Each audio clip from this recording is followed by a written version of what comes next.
Chapter 357. I wish everyone a safe Christmas Eve. I hope everyone can be with me on the next Christmas Eve and the Christmas Eve after that. When Tokugawa Makita wakes up, he finds himself on a swing. This world is also different from what he has seen.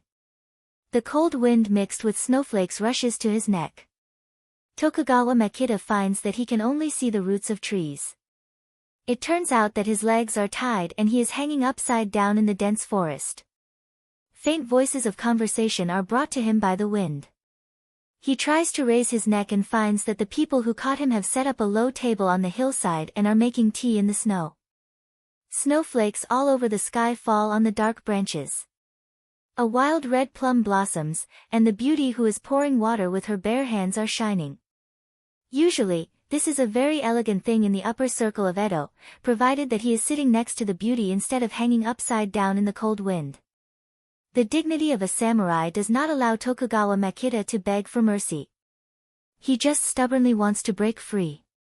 However, the thin rope tied to his body is like spider silk. The more he struggles, the tighter it gets. In the end, he almost suffocates. He simply stops moving and swings like a hanging sausage. It quiets down. He hears the low conversation on the hillside over there. Some of it is blown away by the wind. It is intermittent in his ears.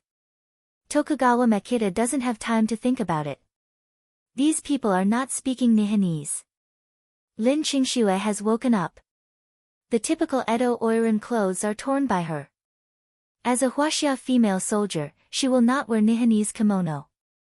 Lin Luoran finds a dress in the space for her. Lin Qingxue wears thin clothes on a snowy day, but it seems that she doesn't feel cold at all. Aren't you cold? Lin Luoran makes an omelette for Mr. Lin and rolls some vegetables for him. Lin Qingxue shakes her head. No, the snow is fake. Lin Luoran nods. This special female soldier is more strong-willed than she thinks. When did you know that everything here is fake? Even her clear eyes can't see through the illusion. The realistic Edo period is really a big deal. Lin Qingxue holds the tea and takes 2 sips. The tea is warm and she feels much calmer after drinking it. A moment after I came in, I saw cultivator Cui Hejian. He actually said he was a medical officer of the Edo shogunate. I followed him to Edo and walked for more than a day. After drinking the water from the stream, I felt dizzy. For a while, I couldn't even remember why I had come here. I became vigilant and didn't want to eat the food here anymore. I happened to meet cultivator Yi Xiaobei. He told me that he was the second son of the Tokugawa family. I guessed that this place could help people forget their past and live as if they were dreaming. In order to remind myself, I carved my name on my arm. Even so. Lin Qingxue smiles bitterly. Even so, I still forget my real self unconsciously. Occasionally in a trance, I feel that I am really a geisha who has learned singing and dancing since childhood. Lin Luoran smiles faintly. Do you know how long you have been here? Lin Qingxue is surprised. It's been half a month. Otherwise, I can't learn those weird performances.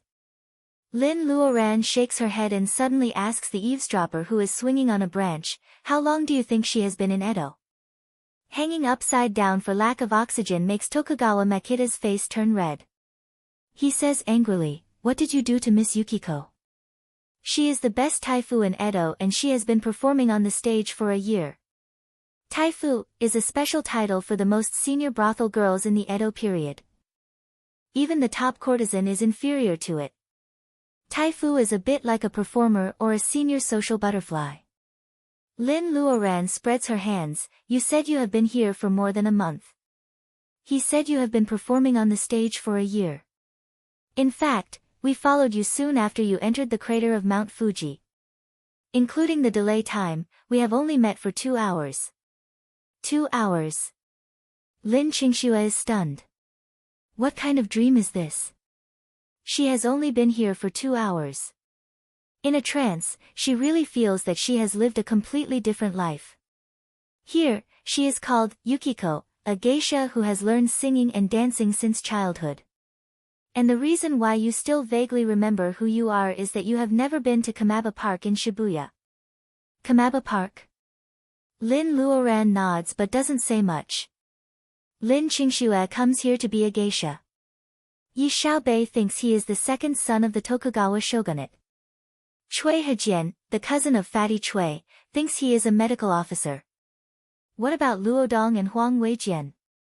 If she can't find the key point of the dream, Mr. Lin and Yuan Yi may lose themselves after a long time even though she has the power of faith to support her. The key point of the matter starts from Tokugawa Ieyasu's expansion of the Hangu Sengen Taisha shrine in Mount Fuji. Lin Luoran knocks on the table and looks at Yi Xiaobei, who is blowing sausages in the wind. Yuan Yi knows his master's intention and says, "We are going to ask General Tokugawa for ransom." It is really funny. He suddenly has a father. His grandmother will beat him to death when she goes back. Yuan Yi says it casually. Tokugawa Makita shrinks his neck. He doesn't know what these outsiders are thinking. The second son has been caught. Nonsense.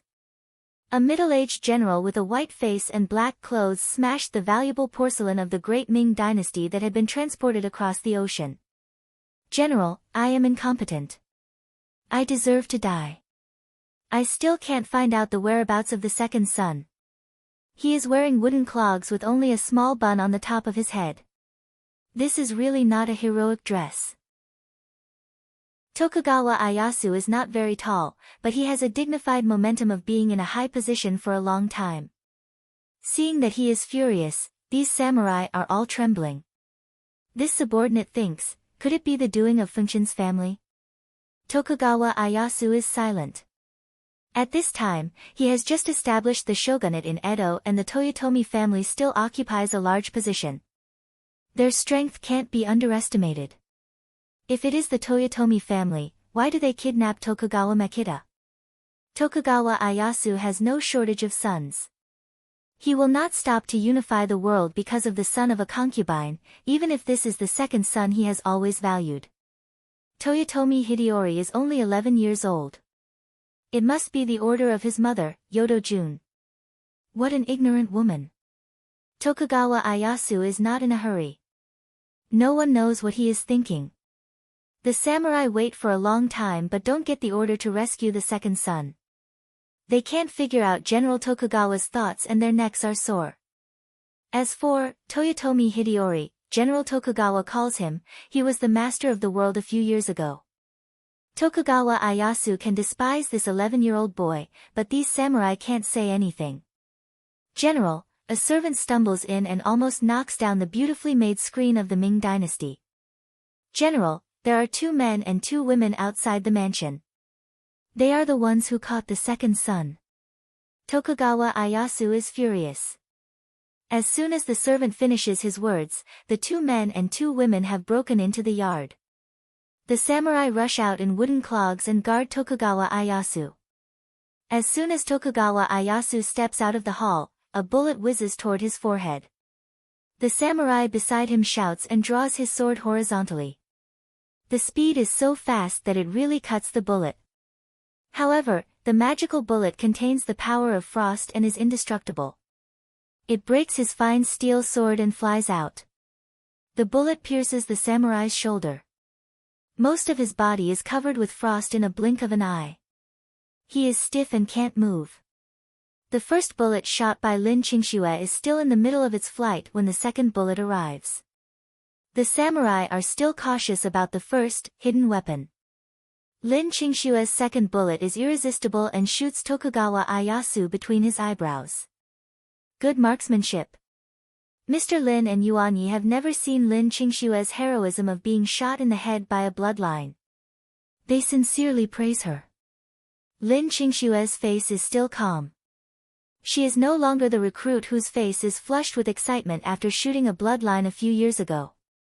"General Tokugawa, General." "Father." Tokugawa Ieyasu is shot between his eyebrows. He falls to the ground and can't get up.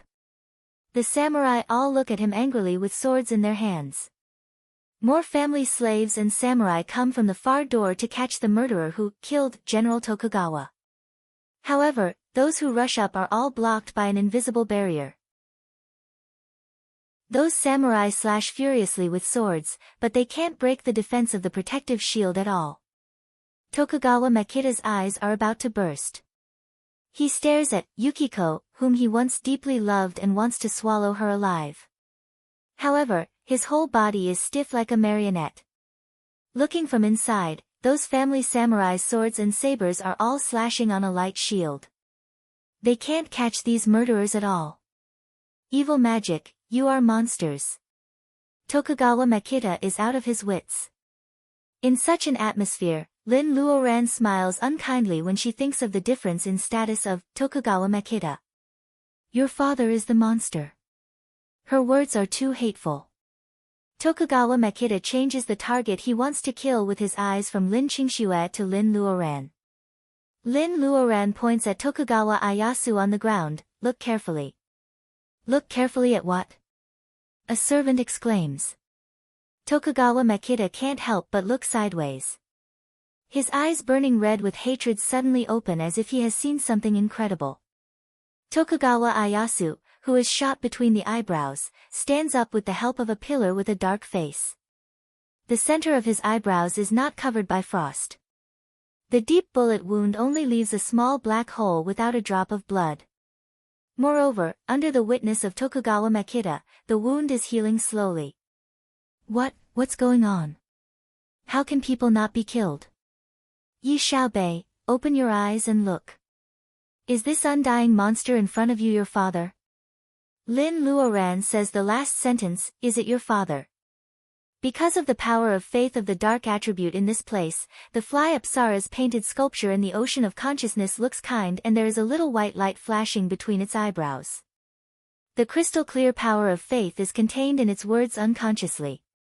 If Lin Luoran pays attention to the ocean of consciousness at this moment, she will definitely find that the sudden burst of light is the tear left by her and Momo. Is it your father?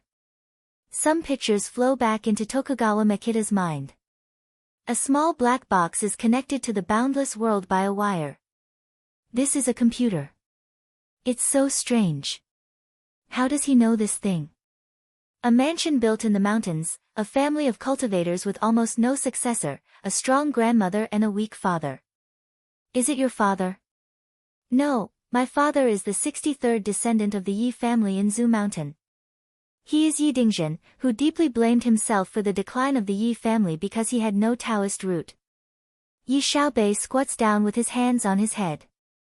One is the second son of Tokugawa Ieyasu's concubine and he has been doted on since childhood.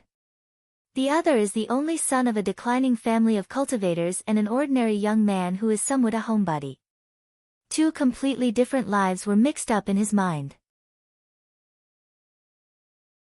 Chapter 358. Makoto. Tokugawa Ieyasu says with a loving expression. It seems that he is heartbroken for his beloved son. Yi Xiaobei is shaken. At that moment, the character of Tokugawa Makoto dominates his mind. He stands up and tries to break through the protective cover set by Lin Luoran. He walks towards Tokugawa Ieyasu. Lin Luoran frowns. Yi Xiaobei, if you really want to be a traitor, give me back my foundation-laying bolus first. What is foundation-laying bolus? Yi Xiaobei's footsteps paused.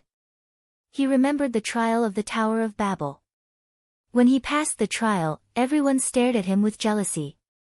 Suddenly, a pie fell from the sky and hit him. He got the foundation building pill, promised by Marshal Uncle Lin.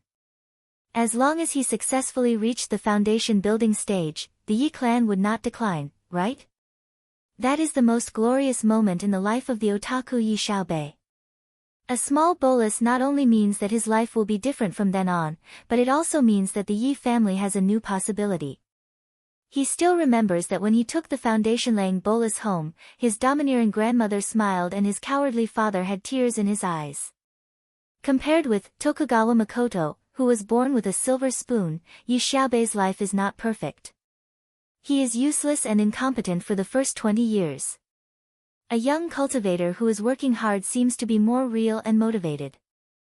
The memory of Tokugawa Makoto in his mind is gradually blurred. Two tigers fight, and only Yi Xiaobei's life is left. The fog disperses. When Yi Xiaobei opens his eyes again, he is already a sunny young man. Hey, Master Lin, why are you here? Yi Xiaobei looks confused. He doesn't find that he is wearing samurai clothes. Speaking of which, where is his storage bag? Lin Luoran smiles. General Tokugawa, are you still dreaming at this moment? Don't you want to wake up? Tokugawa Ieyasu looks gloomy. What kind of monster are you? How dare you come to the general's mansion to confuse people with lies? Samurai, come and help me take her down. Yes. Tokugawa Ieyasu is so powerful that the samurai and servants even forget such a strange thing as Tokugawa Ieyasu's resurrection. Dark clouds accumulate in the sky. Another heavy snow is about to fall. The samurai of the Tokugawa shogunate move in slow motion. A samurai raises his katana high and slashes at Lin Luoran's energy shield. Thick black air condenses on his blade. Tokugawa Ieyasu smiles ferociously. Lin Luoran frowns in the protective cover. Dark attribute power of faith? It seems that she guessed wrong at the beginning. Tokugawa Ieyasu is not a poor guy who is kept in the dark. If he is not the most devout believer, he can't use the power of faith. He is not a poor guy who is kept in the dark. In this drama, even if Tokugawa Ieyasu is not the protagonist, he should be an important supporting actor, right? Get ready to fight. Lin Luoran looks serious. Yuan Yi summons his flying sword. Mr. Lin takes out a big knife. Lin Qingxue clenches the magical pistol. Yi Xiaobei is a little confused.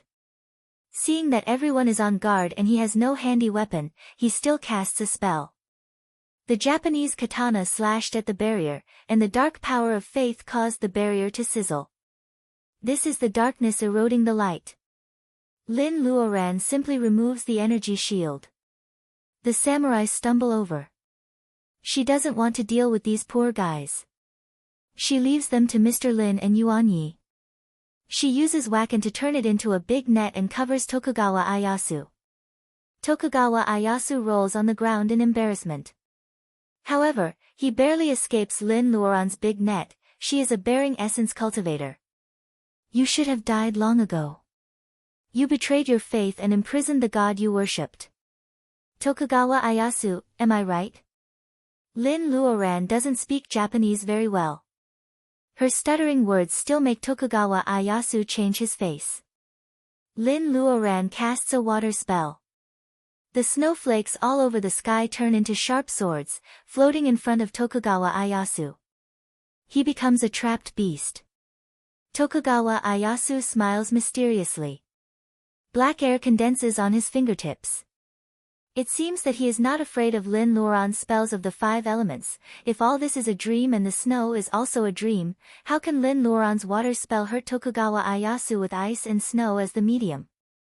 On the contrary, the dark power of faith on Tokugawa Ieyasu's fingertips has great lethality.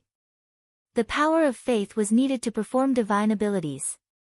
Fire Phoenix's words are still fresh in Lin Luoran's ears. Then she has the opportunity to see the so-called holy spell. Snow melts into water. Winter and summer replace each other in an instant. Snow evaporates, cumulus clouds turn into rain. The heavy rain constantly washes Mount Fuji. Flash floods break out. Edo will become a city of Hizi in the blink of an eye. These processes may only take 1 second or even less. Lin Luoran can feel that this is not a spell but a great holy spell that can really control the withering of the world and the changing of the 4 seasons. It can make the water vein in the world work for itself. Lin Luoran can even hear the cries of civilians when the flood breaks through the defense of Edo. Although she is a bearing essence cultivator, she is still as small as a boat in the water in the face of such power. She may be capsized by the rolling flood at any time. Fire Phoenix, I hope what you said is true. At this critical moment, all the light spots of the power of faith in Lin Luoran's ocean of consciousness are mobilized. The light is as clear as crystal. However, in this darkness, this little bit of light seems to be swallowed up by the darkness at any time. She makes a strange handprint. In the space, Fire Phoenix, Silver Fish, and Wood Wolf, three half-spirits stare at a dark statue on the table with different expressions. Are you really sure, Brother Fire Phoenix? The Silver Fish's scales are shining, which doesn't match its soft little girl's voice at all. Fire Phoenix exhales through its nostrils. Are you kidding me? In the past, such a snake monster was not even enough to fill my teeth. Wood Wolf disdains. You said it was in the past. Now it is ready to rob the godhead. Fire Phoenix kicks it. Shut up. Will you die if you don't say something discouraging? 3 of the 5 elements are gathered. She has now been recognized by most of the space. If she dies, the space will inevitably collapse. Do you still want to live? Wood Wolf wants to be stubborn. However, who doesn't cherish life in this world? If it doesn't want to live, it doesn't have to compromise like this. Do it. The Fire Phoenix reaches out a claw, grabs the black statue, and squeezes it hard. A shrill scream comes from the broken statue. Fire Phoenix sweeps it with its tail and throws it out of the wooden house. A black shadow condenses from the debris. The space notices the illegal outsider. Purple lightning forms in the void and strikes the black shadow into a puff of smoke. Well, it works. Fire Phoenix sticks its head out of the wooden house and clicks its tongue. Wood Wolf rolls its eyes. It turns out that Fire Phoenix is really not sure. However, this should be considered as a help. The sky suddenly clears up. Tokugawa Ieyasu still doesn't know what happened. Several samurai run to report in a panic. General. Toyotomi's family has sent troops to surround the general's mansion. Tokugawa Ieyasu takes a step back and his face is full of disbelief. How is it possible? Lin Luoran looks at the receding water and asks him, why is it impossible? Because in your memory, there is no day when Toyotomi Hideyori's army surrounded Edo, right? The dream is no longer woven according to your ideas. Tokugawa Ieyasu, are you still not willing to wake up? Impossible. Impossible. You lied to me. You lied to me. Tokugawa Ieyasu's eyes are full of darkness. The gate of the general's mansion is suddenly knocked to the ground. A young general riding a horse pulls the reins. Seeing the corpses all over the ground, he wonders who is the vanguard for him. Lin Luoran almost cries with joy when she sees the familiar face. The young general riding on the horse turns his eyes and falls on Lin Luoran and others. He shows a familiar smile. Chapter 359. I'm really sorry that the call came too late. There is only one big chapter tonight. Please vote this weekend. Merry Christmas everyone, sister, you are here. The majestic young general is riding a rare warhorse in neon.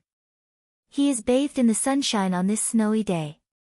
The city of Edo was flooded, and the general's mansion was filled with blood. However, this young man seems to be untouched for half a year. He is none other than Luodong. Luodong hasn't forgotten his previous life. Lin Luoran has a lot of questions to ask him. She is worried because she can't see Huang Weijian. Lin Luodong pulls the reins. Tokugawa Ieyasu, you have been dreaming for 400 years. Are you still not willing to wake up? Do we really want these puppets to put on a good show of sending troops to destroy the Edo shogunate? The flawless sky has cracks and the light of the real world is about to pour down at any time. Fire Phoenix destroys the black statue and this perfect dream has a crack. That's why Lin Luodong represents Toyotomi Hideyori's army to attack Edo. This has never happened in the history of Neon, or in the memory of Tokugawa Ieyasu. You forced me to do this. Anyone who stands in my way must die. Tokugawa Ieyasu's pupils turn black. He is burning with anger. The clear sky slowly darkens again. A monster with 8 heads and 8 tails suddenly appears over the general's mansion. Its eyes were red, and its back was covered in moss and trees. Its chest was festering and bleeding. Above its head floated a cloud that threatened to rain at any time. Its body was as big as a mountain. The gray sky was the result of its huge body blocking the sun and the misty clouds above its head. Yamada no Orochi. Not only Lin Luoran, but more people here recognize this monster. It is Yamada no Orochi in Neon mythology, which represents flooding and makes waves.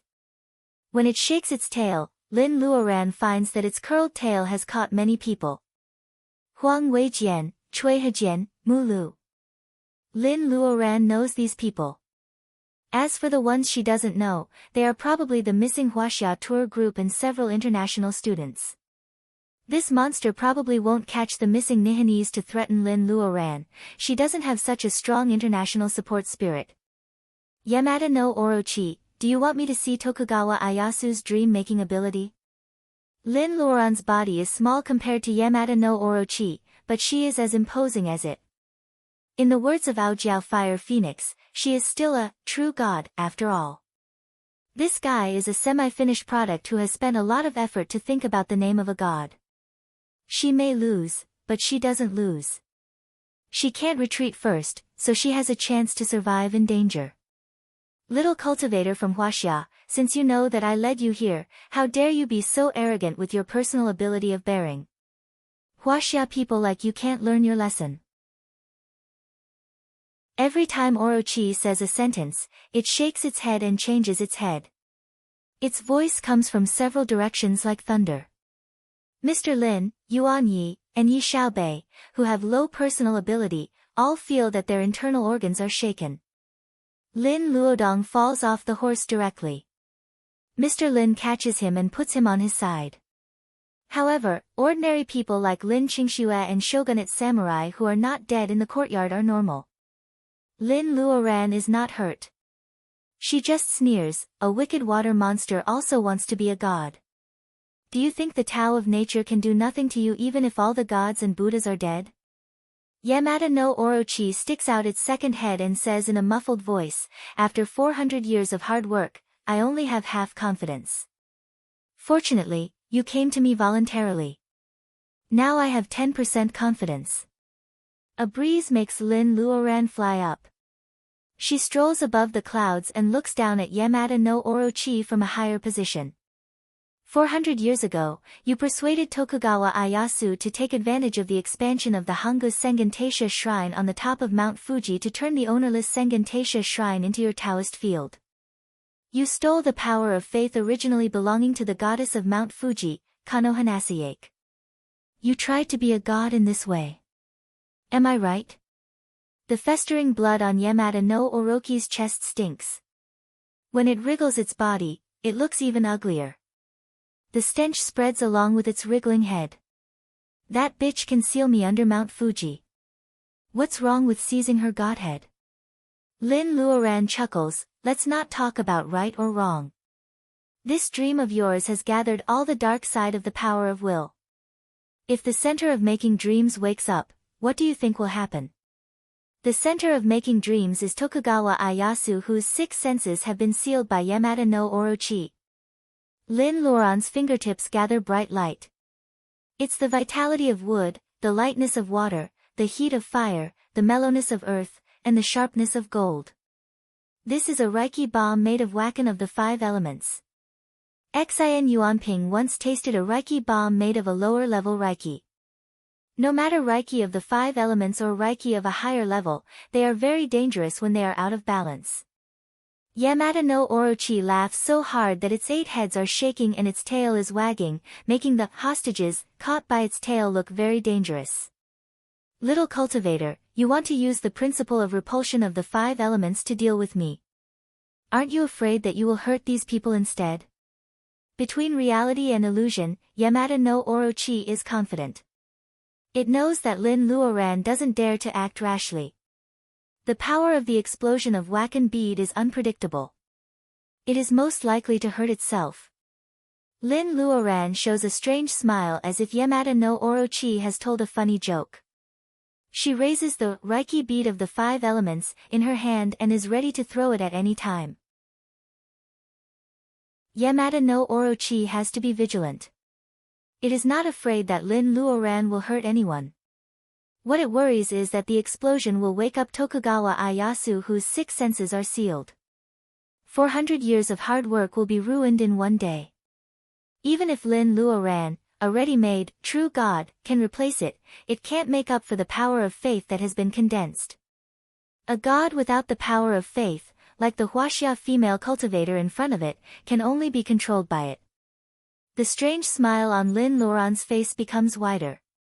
She suddenly throws the bead out. How dare you? Yamada no Orochi is furious. One of its heads opens its bloody mouth to bite Lin Luoran. The tail behind it suddenly exerts force. It can crush the hostages rolled up by its tail in a blink of an eye. Another tail rolls up the Reiki bead of the 5 elements, trying to stop it from exploding. At this moment, Lin Luoran is in danger. The hostages are in danger. Judging from the situation, the Reiki bead of the 5 elements will not explode as expected. Will Lin Luoran's efforts fail here? People who can't participate in the battle because their personal ability is too low have made their own efforts. Lin Qingxue aims at the head that is about to bite Lin Luoran and shoots without hesitation. Mr. Lin jumps up with the help of Yuan Yi. He slashes the tail of Yamada no Orochi, which wants to crush the hostages to death. Yuan Yi and Yi Xiaobei try to cast the water spell together to freeze the water under Yamada no Orochi to slow down its movement. They are all trying very hard, but they are also too weak. The turning point comes from the Reiki bead of the 5 elements. At the moment when everyone is attacking, the original falling direction of the Reiki bead suddenly changes its trajectory. It turns into a parabola and is thrown backward. A big golden bird jumps out from the side. It is Goldie. It has been lurking for a long time and has been very low-key. Goldie holds the Reiki bead with its long beak. It shakes its wings like lightning. With a flap of its wings, it has appeared dozens of meters away. There is a fish in the North Sea named Kuan. Kuan is so big that I don't know how many thousands of miles it is. It transforms into a bird named Rock. The back of Rock is thousands of miles long. When it flies in anger, its wings are like clouds hanging in the sky. The water hits for 3,000 miles, and the rock rises for 90,000 miles. In the past, there was a rock that soared up to 90,000 miles. Goldie is not a rock. It is just a baby of a golden hawk, but it is the king of golden hawks. Goldie holds the Reiki bead in its beak and disappears from everyone's sight. The direction it goes is the snow-covered Mount Fuji. Orochi is shocked. It tries to bite Lin Luoran but fails. What greets its head is Lin Qingxue's Wakan bullets whizzing towards it. The bullet makes a flower of blood in the center of its forehead. For its huge body, such an attack is too small and insignificant. However, for an ordinary person like Lin Qingxue, this shot can still hit the center of Orochi's eyebrows when it is twisting. This is her pride. Its big head stops, but Lin Luoran is no longer there. With the cooperation of Yi Xiaobei and Yuan Yi, they are like a mosquito. Though they are small and weak, they make Orochi feel uncomfortable. It really wants to slap these 2 little bugs to death right away. The most important blow is Mr. Lin's irresistible knife. He cuts the tail of Yamada's serpent that wraps the person. Grade 3 magic weapon is infused with all of Mr. Lin's Reiki. It is indestructible. Although the tail of Orochi is not cut off, the spurting blood has dyed a large area of water red. Orochi is in pain and lets go of the hostages wrapped in its tail. A light wind blows. Lin Luoran controls the spell to let everyone fall behind safely. Did they succeed? Everyone is exhausted. They don't know where the courage to work together comes from. With their cooperation, they actually get the hostages back from Orochi. Seeing Orochi twisting in pain, everyone feels like they are in a dream. Lin Luoran props up the strengthened version of the fireproof dome. She covers Huang Weijian and Cui Hejian, who are saved, as well as Mr. Lin and Yuan Yi, who are almost exhausted. Orochi writhes its body like crazy. Tall houses in Edo collapse. Civilians affected by the war and Edo people killed by the flood, Men, women, old and young, are all dead. Rubble, wooden beams, human bodies and animals. Lin Luoran knows this is a dream, but she still feels pity. The fireproof dome can't hold for too long. Lin Luoran looks at the direction of Mount Fuji. Goldie, you have to be faster, faster, please. Do you think blowing up Mount Fuji will open the exit to the outside world? Orochi swings its tail and lashes on the fireproof dome. Lin Luoran's face is not good but full of hope. Of course, she doesn't expect blowing up Mount Fuji will open the exit to the outside world. Everything here is so real. Mount Fuji must still be an active volcano in this dream. The impact of blowing up Mount Fuji will make this perfect dream never return to its original appearance. She is betting that Orochi's ability to make Tokugawa Ieyasu's dream is not an endless cycle. In that case, Orochi is already a god in this field. Why does it need to stir up trouble? Since energy is conserved, the more she destroys this dream world, the more energy Orochi will use to repair the world later. If it has no more energy, this dream can no longer be made. The world full of the power of faith with the attribute of darkness will completely collapse. It may take 3 years or even longer to be a good person. It only takes 3 days to be a bad person. It takes several generations of monarchs to govern a country well. It may only be a deliberate screw that corrupts a dynasty. Fire Phoenix is right. Destruction is always more intuitive and powerful than creation. What Lin Luoran needs to do now is to be a destroyer. You want to seize my golden stamp and golden booklet. You try to pretend to be a god with your sinful body. Orochi, I want to show you that it is your biggest mistake to lead me into a trap. The fire of the fireproof dome makes Lin Luoran's side face shine. As if to prove what she said, a loud noise comes from the direction of Mount Fuji. When the volcano exploded, the ash formed a huge mushroom cloud, very much like the atomic bombs that the United States dropped on Hiroshima and Nagasaki in Japan. Would the intense explosion and the radiation caused by it make this dreamlike world collapse like water ripples? Lin Luoran increases the output of Wakan. She is afraid that her Wakan can't support it, so she directly draws the strange fire in space for her own use. The memory bead, given by White Fairy, only contains the knowledge before the period of bearing essence, which makes Lin Luoran, a bearing essence cultivator, very sad. She has the personal ability of bearing essence, but she is like an ignorant child who doesn't know how to use a laser gun.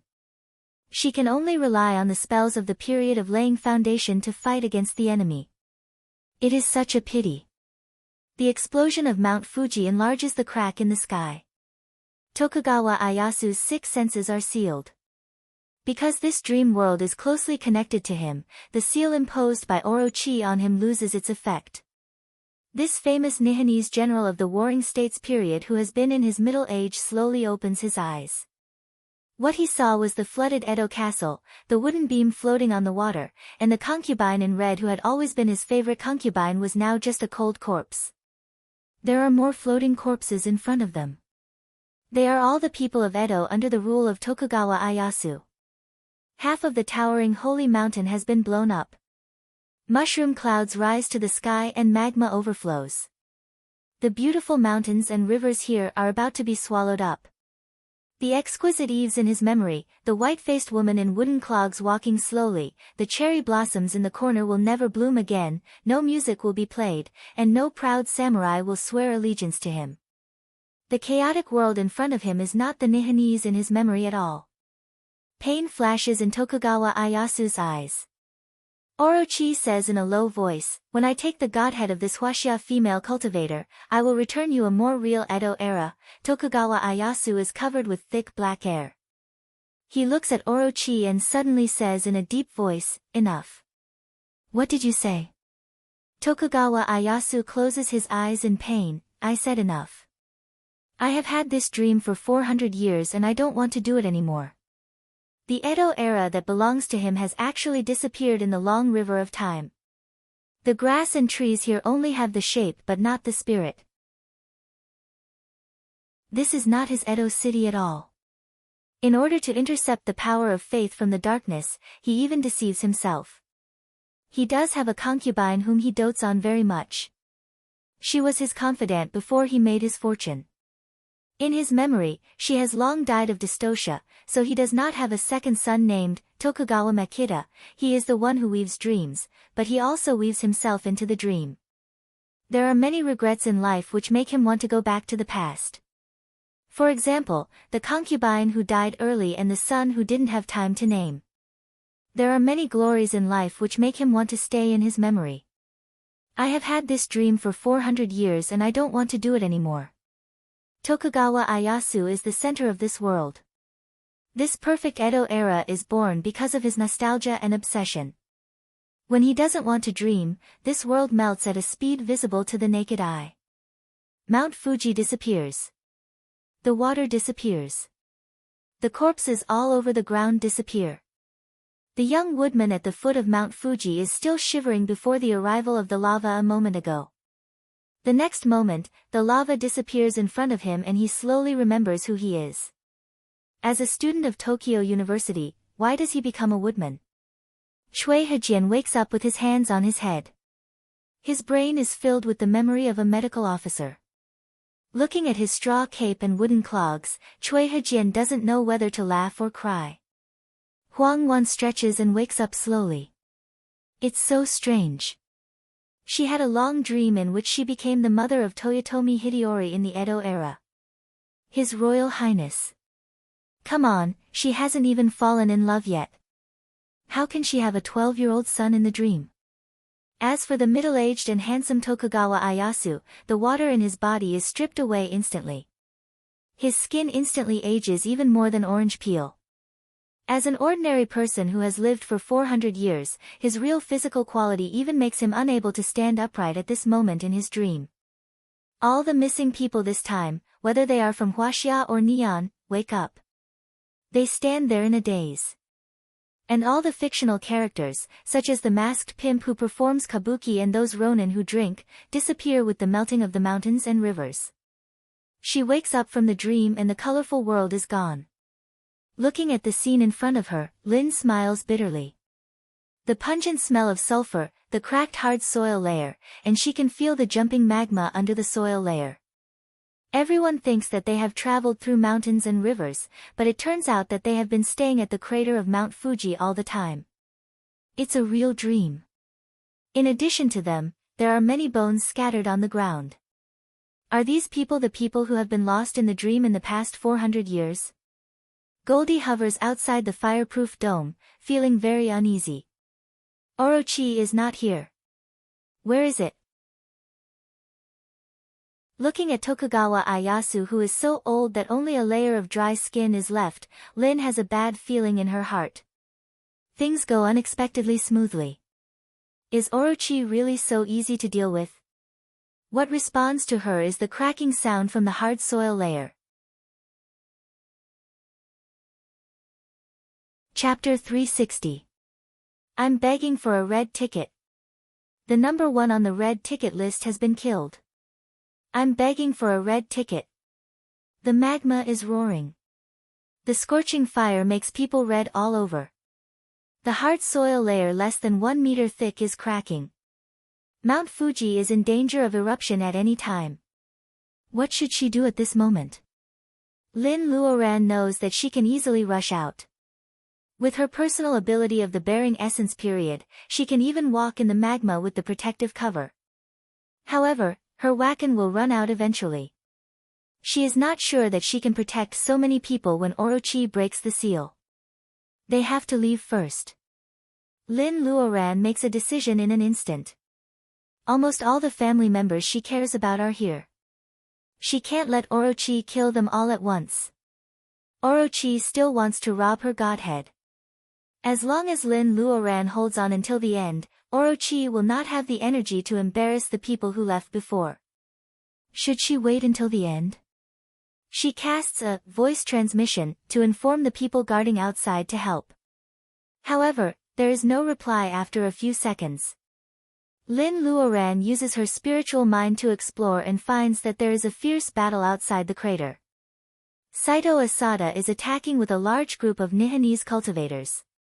Li Shi, and Wen Guanjing are defending with the personal ability of the laying foundation period.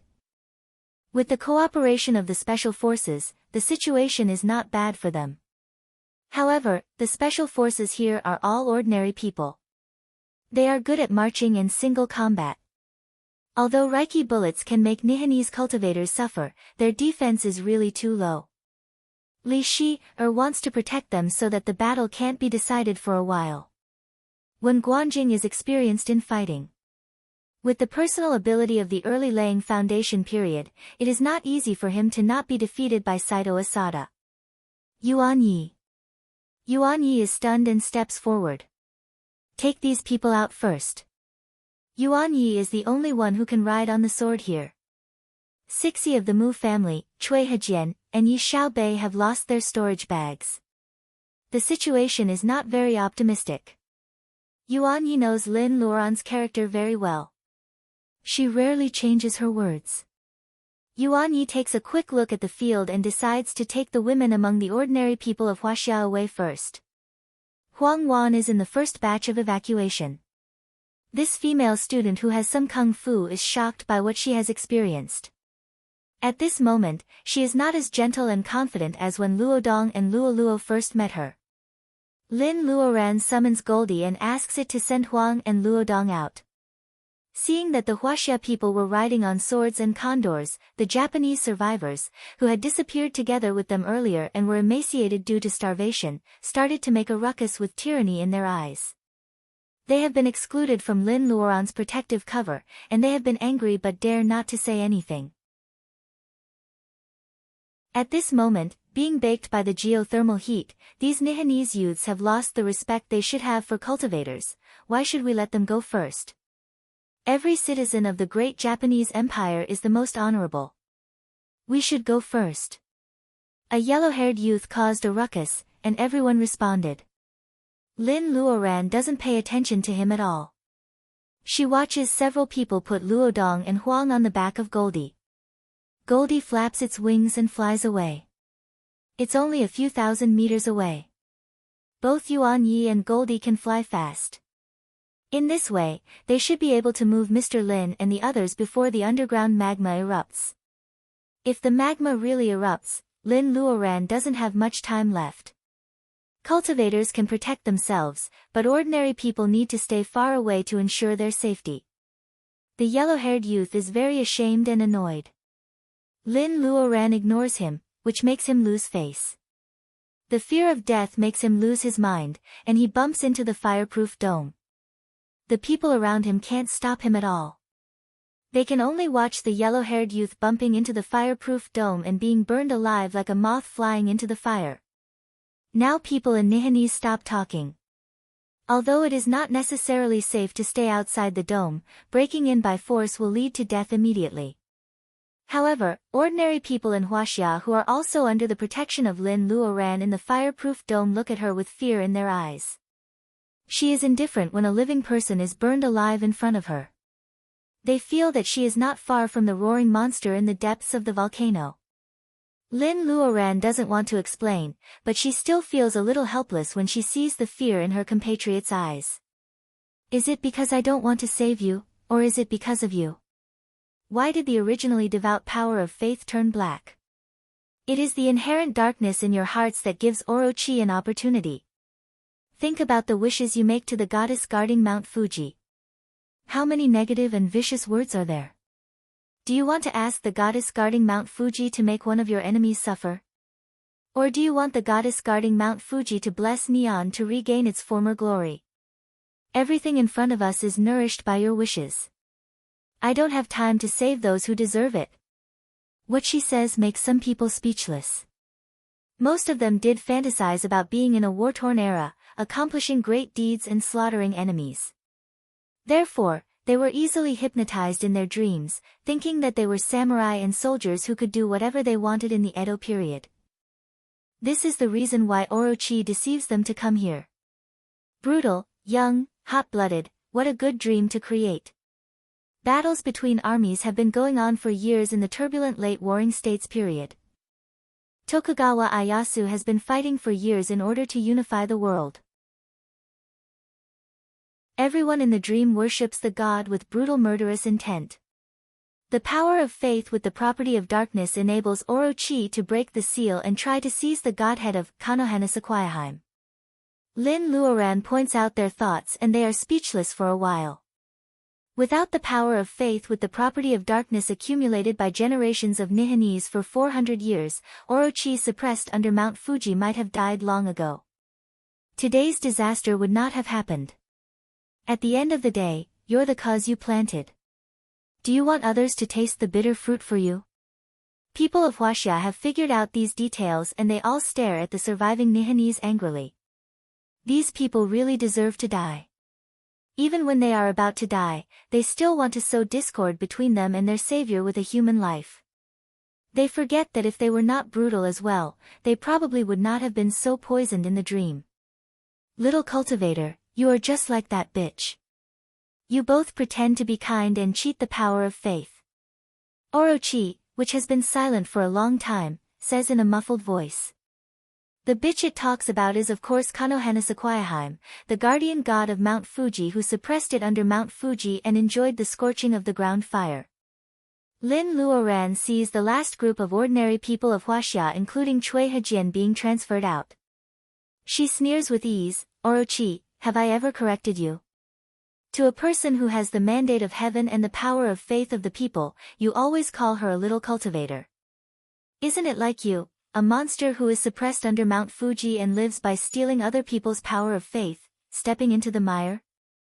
Lin Luoran's voice is like a mellow long tone with cadence. Orochi laughs strangely after a long silence. As you wish.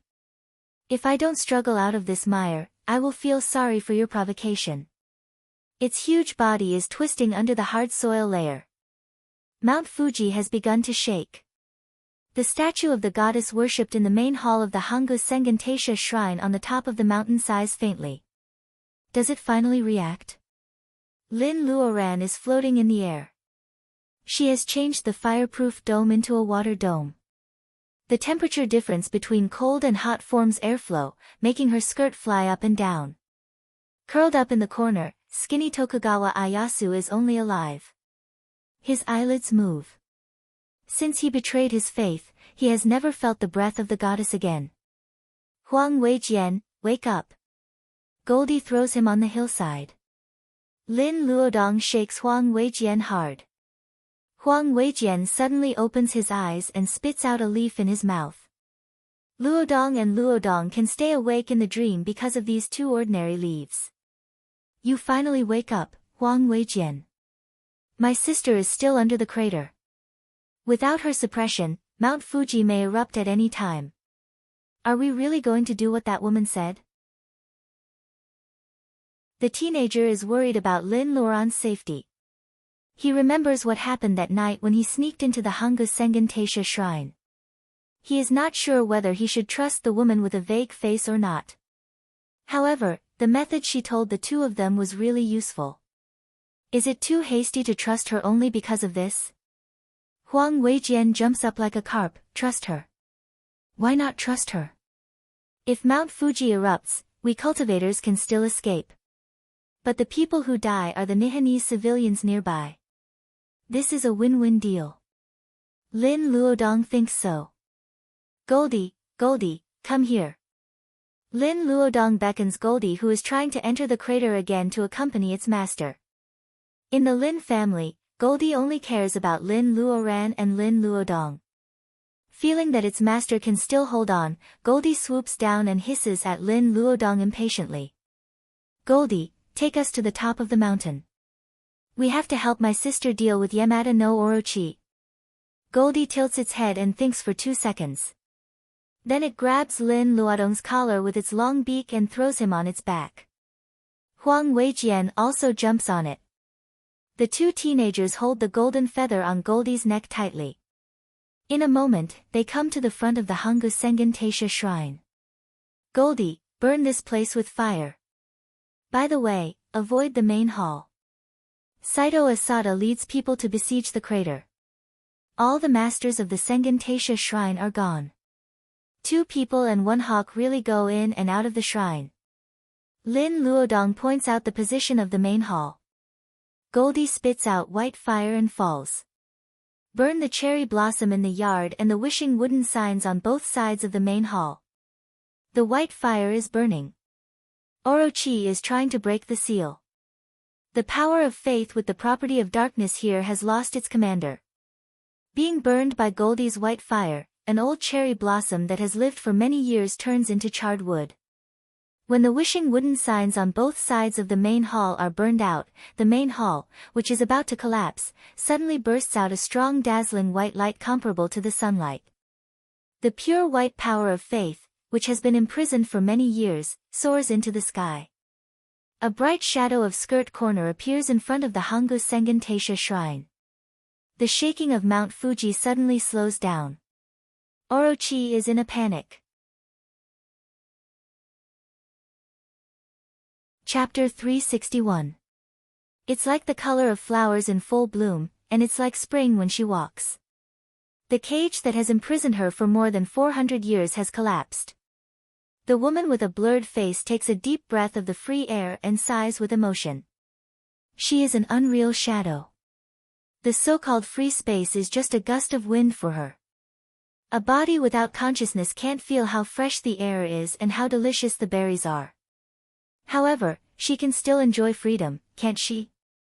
Hey, we have a deal. I will let you out and you have to help me deal with Orochi. Seeing that the shadow is in a daze, Lin Luodong is very anxious.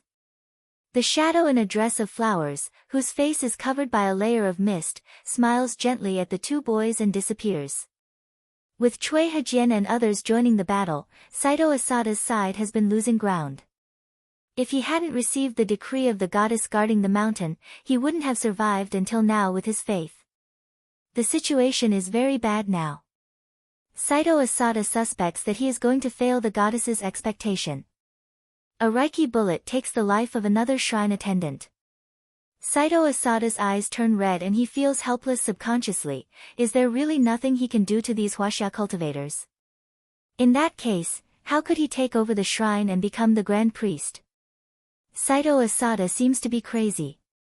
When Guanjing can't suppress him. When they pass by each other, Saito Asada slashes at Li Shi with a sword. He wants to see whether these sanctimonious Huaxia cultivators will save him or those ordinary soldiers in the face of danger. After fighting for a long time, these special forces soldiers can shoot arrows with ease because of Li Shi's protection. Seeing Saito Asada's sword coming, Li Shi turns her wrist and turns it into the tail 1,000 needles, of the nature of gold. The sharp needles of the nature of gold suddenly appear around Saito Asada. Since he forces Li Shi to make a choice, Li Shi forces him to make a choice. Is it more important to kill the enemy or to protect herself? After years of experience and growth, Li Shi is no longer the girl who was forced to fight back by the Golden Hawk. She will never let herself be a burden to Sister Lin again. Never. Saito Asada is shocked. He doesn't expect that this Huaxia female cultivator who looks delicate has such courage. She knows that she can't have the best of both worlds, so she also chooses to gamble. Then, she had chosen wrongly. When he gave up the absurdity of his youth and chose to become a servant of the Hangu Sengen Taisha shrine, he had dedicated his life to the gods. Saito Asada would never forget the feeling of the power of faith flowing through his body for the first time in the main hall after he worked hard to become a guard officer. That was the goddess' response to his devout worship. Some golden needles have been inserted into Saito Asada's body. The sharpness of the golden spell disturbs his meridians instantly. At the same time, his katana hit Li Shi's energy shield. Sparks flew everywhere as metal and stone collided. This was a choice destined for both sides to suffer. Asada. Who's calling him? Saito Asada stopped. Asada. The voice sounded again, like a cool breeze blowing over a hill. It sounded like a gentle and dignified neighbor's elder sister whom he admired when he was young. Saito Asada couldn't help but look up. Her skirt is as bright as blooming flowers. Her body contains the colors of everything in Mount Fuji, but they are not contradictory. As for her face, Saito Asada doesn't dare to look at it at all. Asada, although you are deceived by Orochi, you are devout to serve the gods. You can be the grand priest of the shrine. Those shrine attendants and Nihanese cultivators who are attacking all stop. The shadow floating in the air gives them a familiar strange feeling. It seems that the feeling of being watched grow up by a woman whose face can't be seen clearly is lingering. Saito Asada also has this feeling, or he feels it more strongly. Can he be the grand priest of the shrine? He suddenly understands who the woman in the flower dress is, Kanahana Kaiheim, the guardian goddess of the holy mountain. The divine voice he listened to in the early days has always been the voice of the monster Orochi. Saito Asada's katana falls to the ground. I don't deserve to be the grand priest.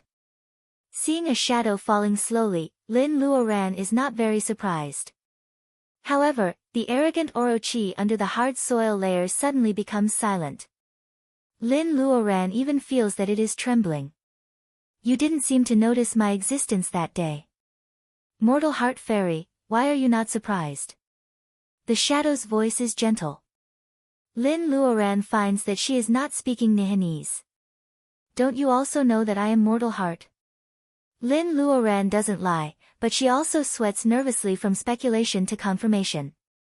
If Chickadee's testimony wasn't false, there must have been a trace of the color of Chickadee's skirt at the time of the murder and the disappearance. Lin Luoran begins to think that everything is the doing of the Kanahana Kaiheim. However, the statue dug up in Kamaba Park is a monster with 8 heads and 8 tails. Kanahana Kaiheim naturally can't gather the power of faith for others. Then, is Orochi plotting to seize the power of faith belonging to the guardian goddess of Mount Fuji? Lin Luoran is not clear about the grudge between the two. At that time, she doesn't even know that Orochi is suppressed under Mount Fuji. However, when she enters the dream and sees the vivid Edo period, the incoherent fragments finally become a complete clue. Tokugawa Ieyasu did something when he expanded Hongo's Sengen Taisha shrine 400 years ago. He helped Orochi to seize the power of faith. More than 100 years later, his great-grandson, Tokugawa Yashimune, inherited the will of his ancestors and built a falcon hunting ground in Shibuya. He buried the statue of Orochi as a medium to absorb the negative emotions of the army as nourishment for the dark power of faith. This made Tokugawa Ieyasu have a dream inside the volcano of Mount Fuji for 400 years and helped Orochi create the dark power of faith for 400 years. If the falcon hunting ground hadn't become a peaceful park, Orochi and the dream world wouldn't have had the idea to lure living people into the dream. Then, there wouldn't have been her trip to Neon and the reappearance of the goddess Kanahana Kaiheim in front of her, right? However, according to the Fire Phoenix's sharp eyesight, the shadow in front of her should be just the remnant mind left by the god when she abandoned the human world. After many years of incense, she has independent thinking and performs duties on behalf of the god. She was imprisoned by Orochi in an insidious way. The latter may think that it has completely eliminated this remnant mind. However, it doesn't know that this is also a strong person. She has been hiding her strength for 400 years just to give a fatal blow when she is free. Go down the mountain as soon as possible after you go up. The volcano will erupt at any time. The shadow raises her hand and those dying Nihanese young people are sent out of the crater. Lin Luoran is surprised. You don't blame them? The shadow shakes her head. Blame? Even gods can make mistakes, let alone these mortals. What is blame? As a shadow that has just gained independent consciousness, it can't understand the emotions of mortals. She is transformed by the remnant mind of the goddess Kanahana Kaiheim. The former has long been an indifferent god who has cut off the mortal feelings. Maybe she still knows joy, anger, sorrow, and joy for many years. However, when she left this trace of divine mind, she may only have mercy. Lin Luoran is thoughtful. She points at Tokugawa Ieyasu who is curled up on a pile of bones under the volcano wall. He is so old that he doesn't look like a human. What about him? Do you blame him? Lin Luoran can feel that when she asks this question, Tokugawa Ieyasu, who has only one breath left, can't even feel his weak breath. He doesn't die suddenly. He is holding his breath and waiting for the answer. The shadow hesitates for a while. 400 years ago, he led people to expand the Hangu Sengen Taisha shrine. When he changed the layout of the shrine and imprisoned me, I really didn't like him very much. I can't feel at ease when I think of his face. Is this resentment? Lin Luoran nods. The shadow sighs, but I forgive him when I see him now. Lin Luoran looks sideways. Tokugawa Ieyasu, who only has a layer of skin left, moves slightly. He even tears. Although the water vapor is instantly evaporated by the heat of the ground fire, Lin Luoran can see clearly that Tokugawa Ieyasu's tears are all gone. A group of faith light like an incandescent lamp floats to the shadow and submerges between her eyebrows. Is this the power of faith of Tokugawa Ieyasu before his death? With the huge power of faith of Tokugawa Ieyasu which turns from black to white before his death, the face of the shadow can finally be seen. This is a very amiable woman. Lin Luoran has never thought that the first goddess she sees will have single eyelids. Lin Luoran has no chance to talk to her again. Orochi finally tears off its disguise of being afraid of the shadow at this moment. Very good. One has the power of faith and the other has Godhead. After I take over, it will be the best of both worlds. Its trembling voice is gone, leaving only complacency. The soil layer is completely cracked and Orochi's head comes out of the lava. Lin Luoran frowns. Mr. Lin and others should have evacuated from Mount Fuji, right? Then does she still need to fight desperately with Orochi? Lin Luoran is not a saint to use her personal ability to save ordinary people in Neon she doesn't like. She hesitates and even feels it is not worth it. The lava overflows the water dome and the volcano is erupting. Lin Luoran is hesitant to leave or fight. In this split second, she saw the woman in the dress of flowers, who did not have her own name and had just gained independent consciousness, leave behind an unusually beautiful smile, her face covered with a layer of holy and pure light. Her solidified figure is gradually collapsing and returning to a small light spot of the power of faith. Little by little, wherever the light spot goes, the angry lava is pacified and solidified. Orochi's laughter stops abruptly. This is the most sacred light in the world, the power of faith belonging to millions of ordinary people. Lin Luoran is sent out of the crater in the water dome. The latter is full of emotions. Why do you do this? The shadow is about to disappear. Her smile is more beautiful than the dress of flowers, you will understand. This is the duty of a god. But you are not a true god. Do you also need to protect the mountain and the people with your body? Lin Luoran doesn't have the chance to ask this question. Everything has been settled. The mushroom cloud shrouds over Mount Fuji. There is no big explosion as imagined and Mount Fuji does not collapse. If it were not for the rising volcanic ash, no one could imagine what happened a moment ago. The last remnant god of Nippon perished together with Yamada no Orochi. Chapter 362. At the beginning of July, Luodong finishes his last exam and the summer vacation comes as scheduled. More than a month ago, Luodong came back from Neon, which made him restless for a long time. It took him a long time to calm down. He finally understands why his sister doesn't want him to get involved in these things too early. His low level of cultivation is only a small part of the reason. The main reason is that his state of mind can't stand the test. For example, after he came back from Neon, he heard his classmates talking about Mount Fuji during the evening class. It was like a silent movie. They only saw the volcanic ash but didn't hear the sound of eruption. It was so strange. Could he tell them that it was because the goddess guarding Mount Fuji chose to perish together with Orochi that the disaster was stopped? For example, he heard his classmates talking about the blurry pictures taken by Neon satellite surveillance to prove the miracle of the goddess of Mount Fuji. Can he tell them that some of the blurry pictures are even his sister? Speaking of which, he even made a deal with the goddess of Mount Fuji. These unspeakable secrets make Luodong suffer. Not only does it affect his studies, but it also affects his state of mind when it comes to cultivation.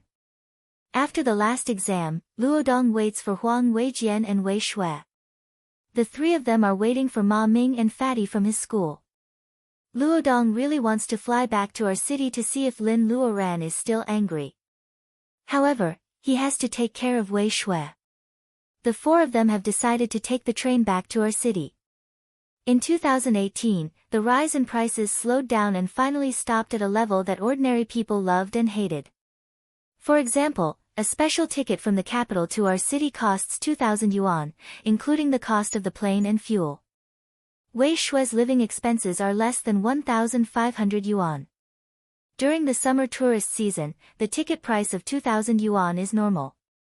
It is indeed too expensive for Wei Shui to fly back to our city. Wei Shui unpacks her luggage from the dormitory. The fatty is already driving the flashy little car. To their surprise, there is a girl with exquisite makeup on the passenger seat. She is holding the fatty's arm to show her sovereignty. Could this be little fatty's girlfriend? Even Huang Weijian, who is usually quiet, is shocked. The fatty is too good at hiding. He suddenly has a girlfriend and wants to take her home for the summer vacation. They can't get used to it. Huang Weijian looks at the little car. There are only 2 seats left. How can they sit? The last 2 seats are occupied by Wei Shui's luggage. Luodong and the 2 girls take a taxi to his and Huang Weijian's apartment near the university. Ma Ming is driving the car behind them. His girlfriend, who is holding his hand, says coquettishly, "I don't think you're the kind of person who would hang out with them. Why do you want to take the train back with them?" The fatty puffs a smoke ring and looks at his girlfriend with warning eyes. "Are you going to say that they are of poor students? Sometimes, what you see isn't necessarily the truth. You're smart and should know what to do." Of course, Ma Ming was not as stupid as he looked. His girlfriend was a little scheming, but he was too lazy to expose her. He just took it as a pleasure. He could buy her branded bags, let her shop as she pleased, and even bring her back to Chengdu, but she could never cross his bottom line. Luodong, Huang Weijian and Wei Shui are Ma Ming's bottom line. Little fatty knows that he may take over his father's job and become a private boss.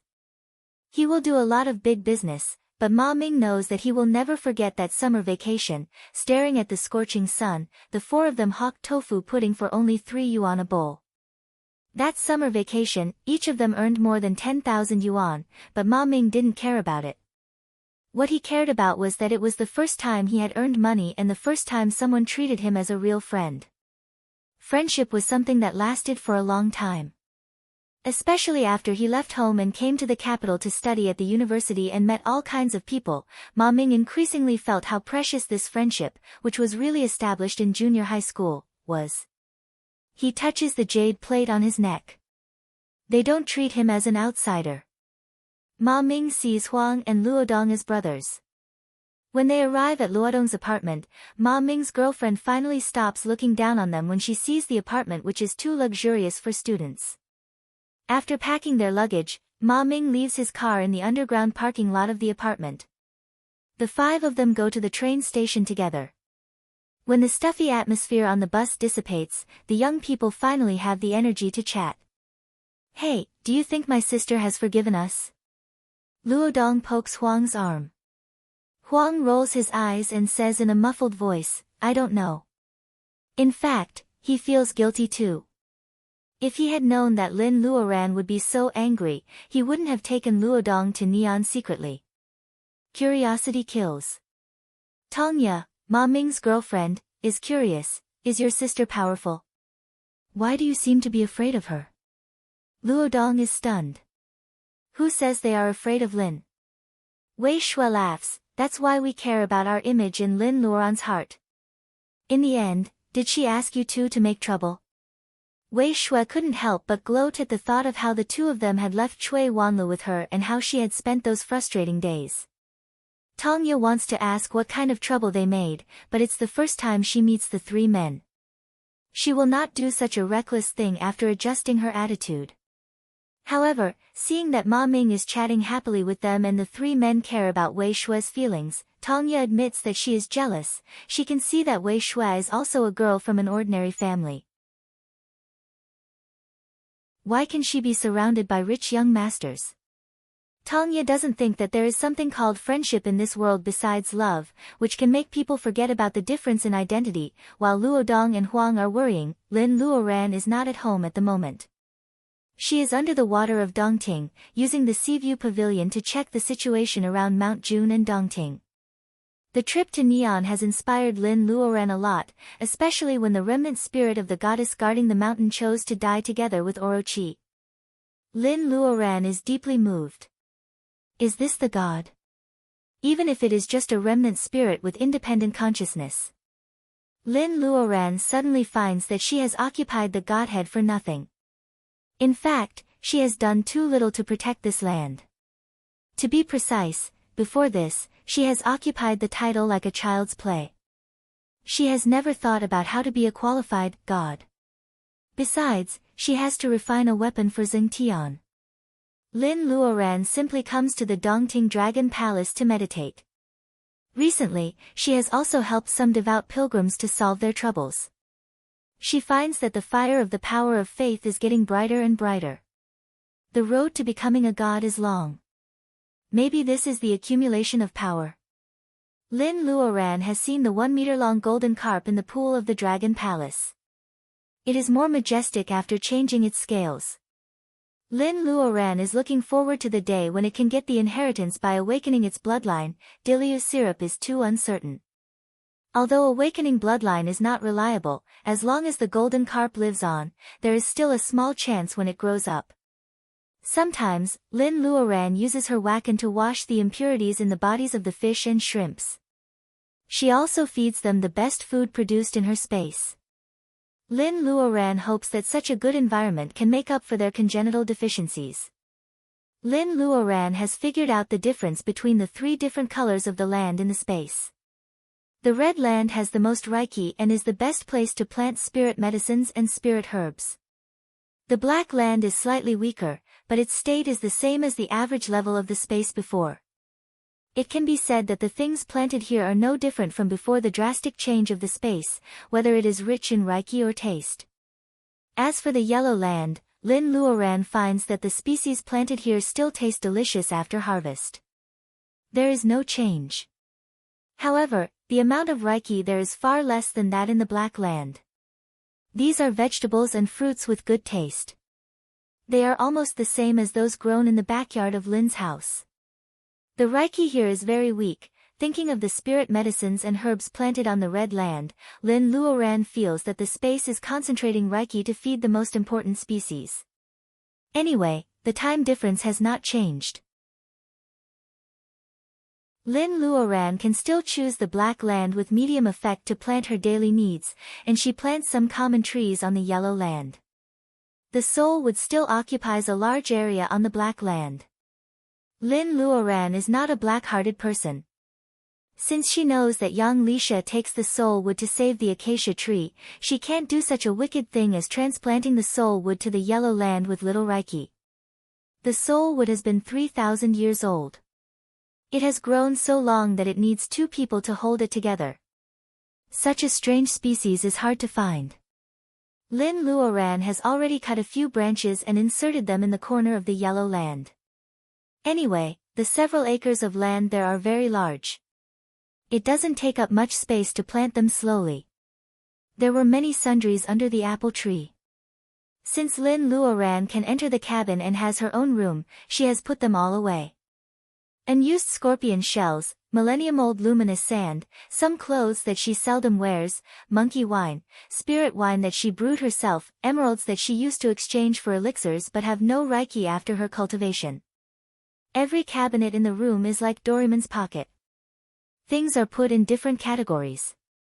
Lin Luoran can hold what she wants in her hands even when she is outside the space. Since she got the teardrop from the little girl Momo, the space finally seems to regard her as its owner. Everything becomes very convenient. The soul wood has grown up. Yang Lisha's acacia tree can't wait any longer. Mrs. Lin is also over 50 years old. Lin Luoran can't avoid going to Penglai anymore. After dealing with the trivial things at home and ensuring the safety of her family, she should be able to go to Mount Penglai without worry. A jade step appears in Lin Luoran's hand. This is the way to heaven for the fake saintess to leave the earth. The bright star atlas on it contains countless magic circles. The crazy Taoist said that only people in the bearing essence period can understand the star atlas behind the first step. If Lin Luoran wants to really refine weapons, it is not enough to rely on the introduction of sword and simple defense magic circles. She has to combine the understanding of the star atlas to figure out her own magic circle. Only by mastering the essence can she cooperate with the 5 elements and change the effect of the magic circle at will. This road may be long, but Lin Luoran has to take the first step. Chapter 363. In the solar system we live in, many people know that it is composed of 8 planets. More specifically, they also know that there is a moon, a satellite of the Earth. In fact, the solar system, in a broad sense, in addition to the most central sun, the 8 planets of gold, wood, water, fire, earth, Uranus, Neptune, comets and interstellar dust, it is also full of planetary belts composed of small rocks. It is the second small celestial body area called the Kuiper Belt. Outside the Kuiper Belt, there are also the scattered disk of deserted islands, the solar circle and the still hypothetical Oort cloud. Lin Luoran's astronomical knowledge comes from her early years in school. In her impression, the solar system is the picture of 8 planets revolving around the sun. When her spiritual mind enters the star map behind the first level of the Jade Stairs, she realizes for the first time that the beauty of the starry sky is not limited to the pictures in paper books or the computer special effects in science fiction blockbusters. It is more real and breathtaking than all the information she has seen before. Every rotation of a star is full of spirituality. The sun's flame is constantly changing, the cold rocky planet belt, and the comet with a long tail. Even the existence of the interstellar dust contained an indescribable meaning in this harmonious picture. Lin Luoran can pull a planet closer with her mind. At the right distance, she can even see the mountains and waters, craters of different sizes, plains, rift valleys and basins on the Earth. This is the home planet where Lin Luoran was born. It is the first time for her to see the whole picture of it. Mercury, which is the closest to the sun, is full of potholes. Lin Luoran guesses that it has been hit by countless meteorites. It is also the first time for her to know that there is no liquid water on Mercury. The side close to the sun has a temperature of 400 degrees Celsius. Even lead and tin can melt, let alone water. Mercury is also very small, smaller than the 3rd and 6th satellites of Jupiter. Lin Luoran thinks of the legend of Chang Yi flying to the moon in Huaxia. She also pulls the moon closer to take a closer look. It is full of gravel and craters of different sizes. She doesn't even find a rabbit hair. Why do stars rotate in such a trajectory? Is it because of the mass, distance and gravity mentioned by scientific and technological civilizations? Or is it because the stars themselves contain a kind of power? Like the arrow of light she accidentally touched, Lin Luoran can feel that she has touched the power of the sun when she shoots the arrow. Just like the special celestial phenomenon over the delta on the night when Bermuda's secret land was opened. She also saw with her own eyes that in the Tower of Babel, the Babylonian high priest used the power of stars to control the fake saintess and the ancestor of the monsters of wood. Weren't these 2 mighty figures also as insignificant as dust particles in front of the stars? There was also the Emperor Molasses that would be sprinkled every 60 years along with the moonlight. It could make plants and beasts gain intelligence. Was it also because it absorbed some of the moon's power that it had such an effect? In front of Lin Luoran is a magic circle. If these celestial bodies are connected by lines, then the celestial bodies will be the nodes of the magic circle, and their trajectories will be the connecting lines of the nodes.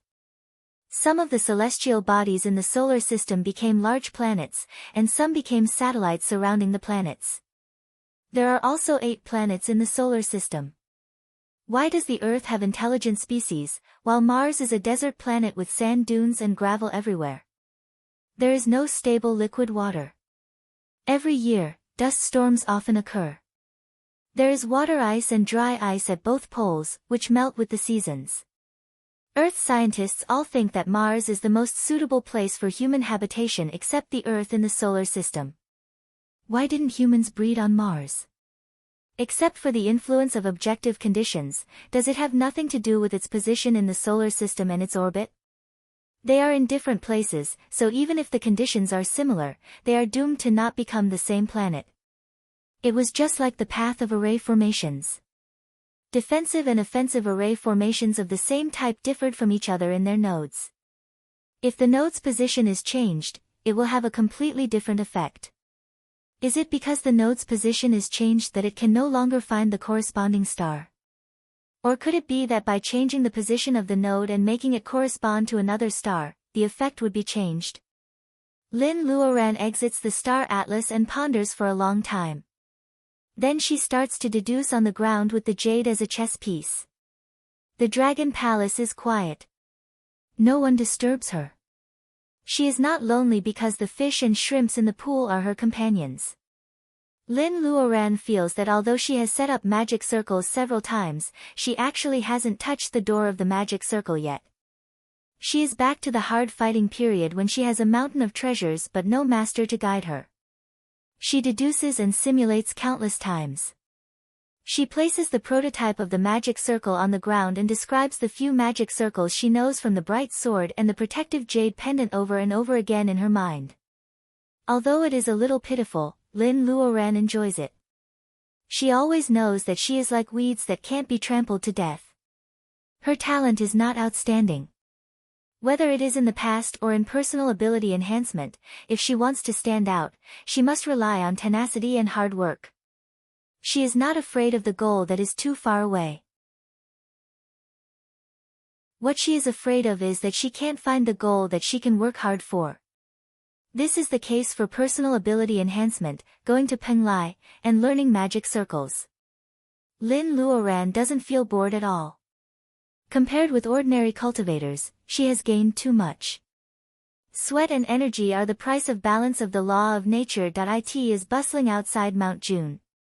2 nervous teenagers go home empty-handed. They come to Mount June. They don't know that Lin Luoran is obsessed with the star atlas. They wander around Mount June. They still can't find a way to enter. In order to coax Wei Shui, Lin Luodong and Huang Weijian have promised in private that they will take Wei Shui to the Dragon Palace after they coax Lin Luo, the grandaunt of the Lin family. Lin Luodong and Huang Weijian have never been there. How can the 2 teenagers not be curious? Fatty Ma Ming scratches his ears and cheeks anxiously after knowing the news. His heart almost flies to the bottom of Dongting Lake. However, Tongya is like an octopus. Wherever Ma Ming is, Tongya must be there. It makes Ma Ming doubt whether it is the worst decision to have a girlfriend. However, seeing that his 3 friends can't contact Lin Luo, Ma Ming's mind is balanced. The 5 of them play in Mount June. Seeing that the water quality of Dongting water is now good and the air is fresh, they all want to play here.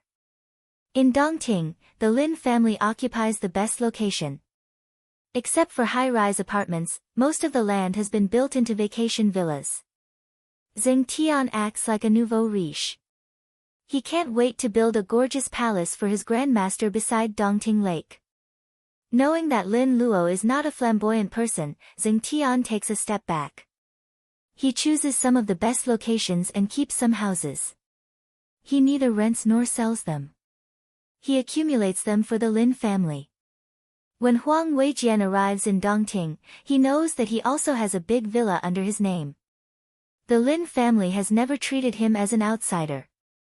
Huang Weijian knows this very well. However, isn't Zheng Tian too generous? Ma Ming hears that the 2-story house on Mount June Island, which is more expensive than the villas in the capital of Shanghai, belongs to Huang Weijian. His eyes are green with jealousy. No, I have to live in your new house. You are so corrupt. Is it corrupt? Huang Weijian checks his account. The money from selling wild ginseng is not enough to cover the high consumption in the capital. Like Lin Luodong, he lives in a mansion and is poor, just like Lin Luodong. Although he doesn't know how much money his family has, he is too embarrassed to ask for it. In contrast, Ma Ming, who is generous on their way to Dongting, is really corrupt. The few of them fooled around and settled down in the small villa. Tong Ye couldn't stand the nightlife without going to bars. Wei Shui, who had been very sensible since she was a child, felt happy that she didn't have to work and study during the summer vacation. It was rare that she didn't have a part-time job. The five of them play in Dongting for a week. Wei Shui's family has called to urge him to go back. This night, Lin Luodong finally receives Lin Luoran's call. When did you get here? A breeze blows over and wakes up Luodong and Huang's drowsiness. Is it Lin Luoran's voice? Sister suddenly comes out. Of course, Lin Luoran doesn't come out. She is still in the Dragon Palace. What wakes her up from the intoxicated state of Star Atlas is not that Lin Luodong and others have been wandering around Dongting Lake these days. It is that the fly Apsara's painted sculpture in Lin Luoran's Ocean of Consciousness is abnormal. She actually has the first believer who can directly contact the painted sculpture in the Ocean of Consciousness. However, sensing the despair coming from the light of faith, this unknown devout believer of hers seemed to be in big trouble. Lin Luoran is at the critical stage of deduction. It is impossible for her to manifest, so she contacts Lin Luodong and Huang Weijian. What? If we solve this problem, we can not only make up for our crime, but also enjoy a day trip to the Dragon Palace? Luodong and Huang Weijian are nodding their heads like chickens eating rice. Doing one thing well can pacify two angry women. It's such a good deal.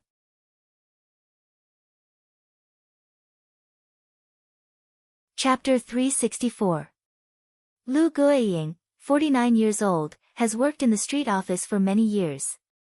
Although she usually speaks with a loud voice, she is actually a kind old lady who is rough on the outside but kind on the inside. She lost her husband when she was young. She worked hard to raise a daughter who was studying in the Academy of Fine Arts. She was good at painting and beautiful. Her neighbors all said she was lucky. In fact, every family has its own difficulties. She has always said it in front of others. How can she complain to outsiders about the hard work of raising her daughter and the high tuition fee of the Academy of Fine Arts? However, no matter how hard it is, God will always reward kind people. After years of hard work, her daughter was admitted to the Academy of Fine Arts. Although the tuition fee is not cheap, Lu Guiying's daughter is really talented in painting. Until the year before last, Lu Guiying was found to have diabetes. This is a torturous disease. It won't kill you right away. It is really a long-term money hole. Not to mention taking insulin, she also needs to pay attention to what she eats. The monthly medical expenses are a large amount. Part of it can be reimbursed by medical insurance. However, coupled with her daughter's high tuition fee, it still makes the family with only Lu Guiying working hard to make ends meet. She was mentally strong at first and insisted on treatment. Until the year before last, the doctor said that the disease had metastasized to the eyes due to the complications of diabetes. If the eyeballs were not removed, her life would be in danger. Lu Guiying feels that the sky suddenly collapses. She doesn't want to be blind, let alone be a burden to her daughter. If both eyeballs are removed, it means that she will have to retire immediately. She can't save enough money for the tuition fee of the Academy of Fine Arts only with her retirement salary. To be blind or to wait for death. Lu Guiying has been a widow for most of her life. She is reluctant to die before seeing her only daughter succeed in her studies and get married. But if she chooses to live, she is doomed to never see the light of the world again. She tossed and turned during those days. The doctor also said that even if the eyeballs are removed, there is no guarantee that it will not relapse. She still needs to take medicine for a long time to control it. By then, can she afford her daughter's education and her own medical treatment with her retirement salary alone? Lu Guiying realizes that she can't hide her illness anymore and confesses to her daughter who is studying in the capital. Lu Xinyo rushes back from the capital overnight. Seeing her mother who has lost a lot of weight, the mother and daughter hold their heads and cry together. After crying, Lu Xinyo decides to remove the eyeballs to save her mother's life. She had some talent in painting and would usually consign some of her exercises to the gallery. However, because she was talented, she was naturally a little arrogant. She would set a high price. Who would pay for an unknown painter? It is common for her to sell one in a few months. As for computer graphics and design, it was nothing in the eyes of people like her who studied drawing. The part-time job that she looked down upon in the past is now a life-saving straw. Lu Xinyo comforts Lu Guiying and asks her to contact the hospital to prepare for the operation. She goes back to the capital to sell paintings and raise money for the part-time job. Lu Guiying is convinced. She thinks that she will have the regret in her heart. Will, old, will, and will. Will, and will. Will, she will, ago, she thought. Side. Basis, she. And she will. And her. And old, she, old, of. She, of, she. She wants to see the Dongting landscape on behalf of her husband. Lu Guiying regards this as the last trip of her life. She goes to Yeyang Tower and sees the vastness of Dongting. Her worry about the operation dissipates a lot. She also hears from other tourists that the incense in Mount June is very efficacious. Lu Guiying buys a boat ticket and goes all the way to Mount June. She doesn't expect that there are so many tourists in such a small Mount June. It is so crowded. She is a little disappointed and worships the Xiangfei temple. She hears others say that the most efficacious one is the Lu Yi well. The auspicious light on Mount June comes from this well. Thinking that her future is unknown after the operation, she really buys incense and worships it devoutly. She only prays that the merciful Bodhisattva can bless Lu Xinyo to complete her studies smoothly and have a happy future. When Lu Guiying worships the incense and candles devoutly, she just believes in it. Unexpectedly, the surprise makes her a real believer. At that time, she finishes burning the incense and is about to leave. A girl with a pure appearance asks her what year and month it is. Lu Guiying doesn't think much at that time. She just thinks that young people are muddle-headed and nags her for a while. Unexpectedly, the girl disappears in a blink of an eye. Lu Guiying is confused for a while. Then it rains above Mount June. The golden spiritual rain falls into Lu Guiying's eyes. She feels that her blurred vision seems to be clearer. Hearing other people say something about spiritual rain, Lu Guiying's heart is pounding. Are there really gods, Buddhas, and immortals in this world? No one is sure. Now cultivators have been confirmed. Her daughter Lu Xinyo searches for various videos taken by others on the internet all day long. People of Huaxia all want to knock on the gate of immortality, they still don't know the effect of spiritual rain. Anyway, there is no harm, right? Lu Guiying is desperate. She opens her mouth regardless of her image and holds her hands to catch the golden spiritual rain falling from the sky. It is sweet with a medicinal fragrance. This may be really good stuff. Lu Guiying's more exaggerated action than others also benefits her more.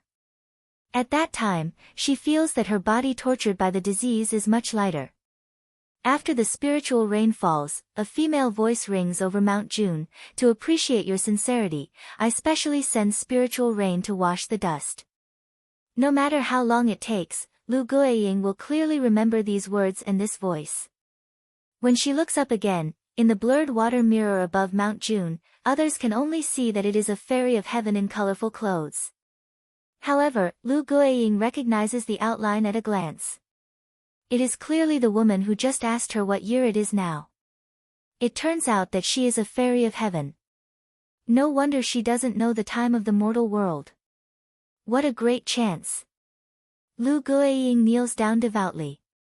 It must be the mortal heart fairy, who appreciates her devotion to burning incense. Therefore, she shows up and sends the spiritual rain to help many believers who are sick like her among the pilgrims. Lu Guiying worships the fairy. When she returns to her hometown, she insists that she has met an immortal. Her daughter Lu Xinyo only thinks that she has fallen into the MLM organization and is brainwashed. After finishing her work, she comes back from the capital and takes stubborn Lu Guiying to the hospital for examination. Her diabetes is not completely cured, but the lesions have subsided and the indexes are also close to normal. That is to say, there is no need for surgery to remove the eyeball. Lu Guiying is more and more sure that it is a true immortal. Lu Xinyo also becomes skeptical. She knows how serious her mother's illness is. MLM organizations don't guarantee treatment. Although her diabetes is not completely cured, it is true that her eyes do not need to be removed. Among the pilgrims who witnessed the miracle in Mount June at that time, Lu Guiying is probably the only one who has seen the true appearance of the fairy. She pesters her daughter to draw the fairy for worship. Occasionally, there are a few photos on the internet. The colorful clothes are flying. According to Lu Guiying's high requirements, Lu Xinyo draws and changes again and again. It takes her half a month to draw Mortal Heart Fairy, at least 80%. Lu Guiying's illness is under control and she still goes to work in the street office. However, she hangs the portrait of Mortal Heart Fairy in the study. The elder sister burns incense every morning and evening and she is very pious.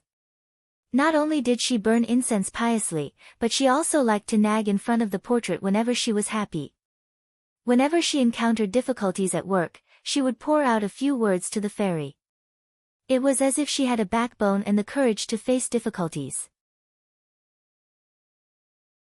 With Lu Guiying's knowledge, she certainly doesn't understand that this is actually the backfeeding of the power of faith. People with faith always have more courage to face life. This is something that people who muddle through life can't understand. If life is always smooth, cultivators probably don't have to pursue the path of immortality. They have to compete to be true immortals in the world. Lu Guiying feels that life is getting better and better. However, Lu Xinyo fainted when she was doing part-time work this spring and was sent to the hospital. Leukemia. Lu Guiying fainted immediately when she saw the diagnosis. What if she wakes up? She has to cure it. No matter how much money it costs, she has to cure it. Her daughter is so talented at the same age. She doesn't even have time to fall in love. Does she want her to wait for death? While undergoing chemotherapy, she waits for a suitable bone marrow match. Lu Xinyo's classmates donated a sum of money for the medical expenses, which is a drop in the bucket during chemotherapy. Lu Guiying plans to sell her house for a transplant when she has a suitable bone marrow. Half a year has passed. Lu Xinyo, who used to be healthy and beautiful, has been tortured by chemotherapy. Losing her hair is only one of the reasons. She is so thin that she vomits whatever she eats during chemotherapy. Lu Guiying has insomnia all night and hair loss as if she is the one who has leukemia. If this is all, Lu Guiying feels that she can still hold on. However, bad news came from the hospital last night. Lu Xinyo's condition has changed. She must have a bone marrow transplant immediately. Otherwise, she may not be able to live for 3 days. Bone marrow transplant. She has waited for half a year but there is no suitable bone marrow match. Will it suddenly appear in 3 days? Lu Guiying hangs up the phone.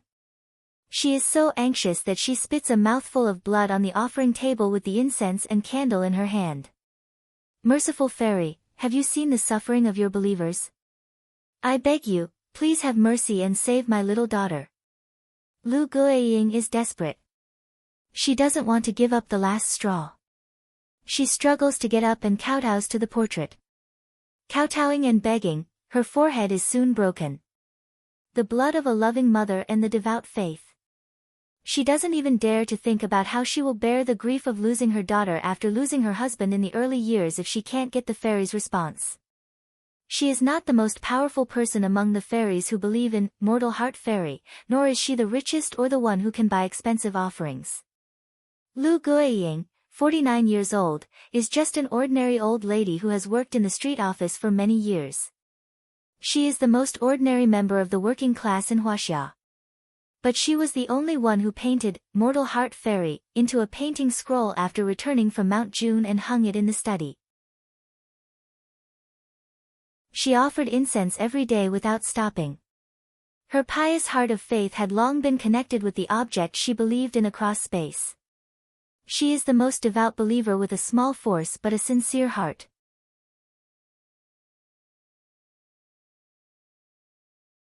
Chapter 365. Tick-tock, tick-tock, tick-tock, the sound of the clock. With every passing second, it was as if the Grim Reaper was approaching. The red light of the emergency room is still on. Lu Guiying buries her face in her knees and her shoulders shake slightly. Finally, someone opens the door of the emergency room and the doctors come out with tired faces.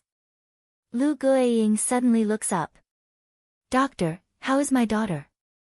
The attending doctor is used to seeing life and death. At this time, looking at this middle-aged woman's sunken eyes and bloodshot eyes, his cold heart can't help but feel a little strange. Although we have saved her from this infection, we also found that she has a tendency of intracranial hemorrhage. If there is no matching bone marrow in these 2 days, you have to be mentally prepared. Lu Guiying's legs soften and she almost falls to the ground. In the past few months, she has learned a lot of common sense because of Lu Xinyo's illness. Infection and intracranial hemorrhage are the most likely to kill patients in the treatment process of acute leukemia. The former has been improved and the death rate of acute leukemia caused by infection is very low. However, there is no ideal treatment for intracranial hemorrhage. It is the most important cause of death of acute leukemia.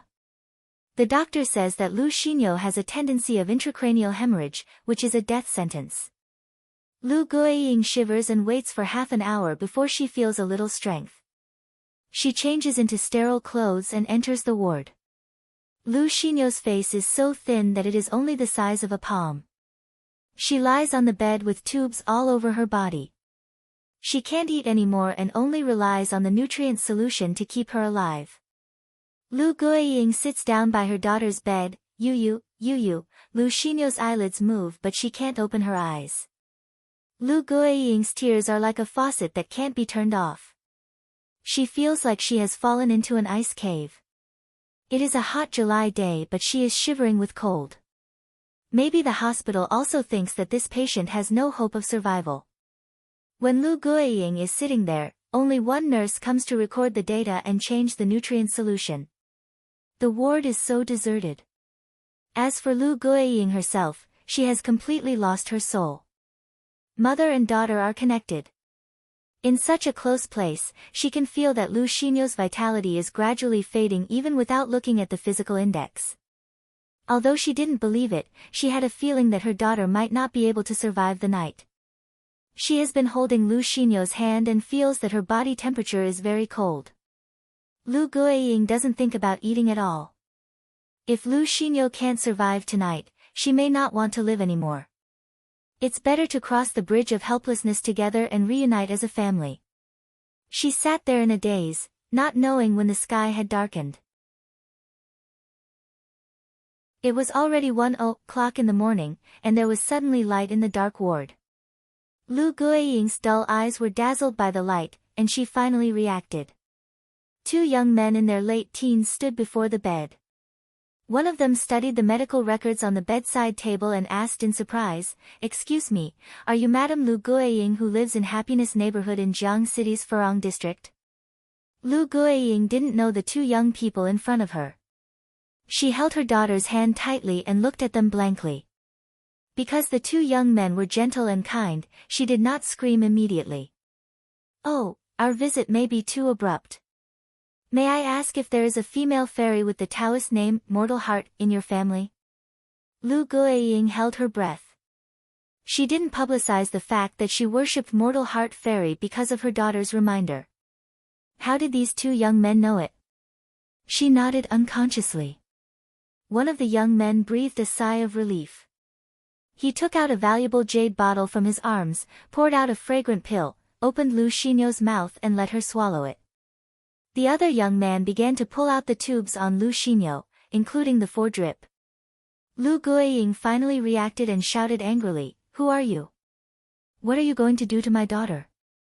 She rushed up to push away the young man who was trying to pick up Lu Xinyo. The young man was stunned. "Get out, all of you get out.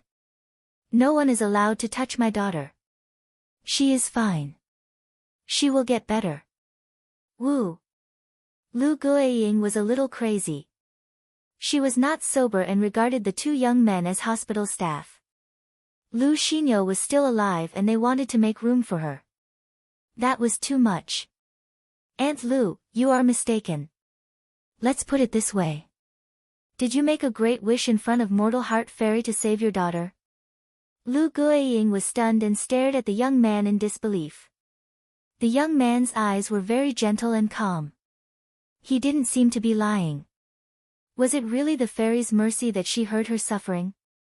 As a nobody, Lu Guiying knew very well what she was worth. She also knew that she seldom offered offerings except incense. How could Mortal Heart Fairy suddenly hear her wish? Seeing that she still didn't believe it, the young man didn't explain. He opened the window and let her look out. A big golden eagle stayed in the air.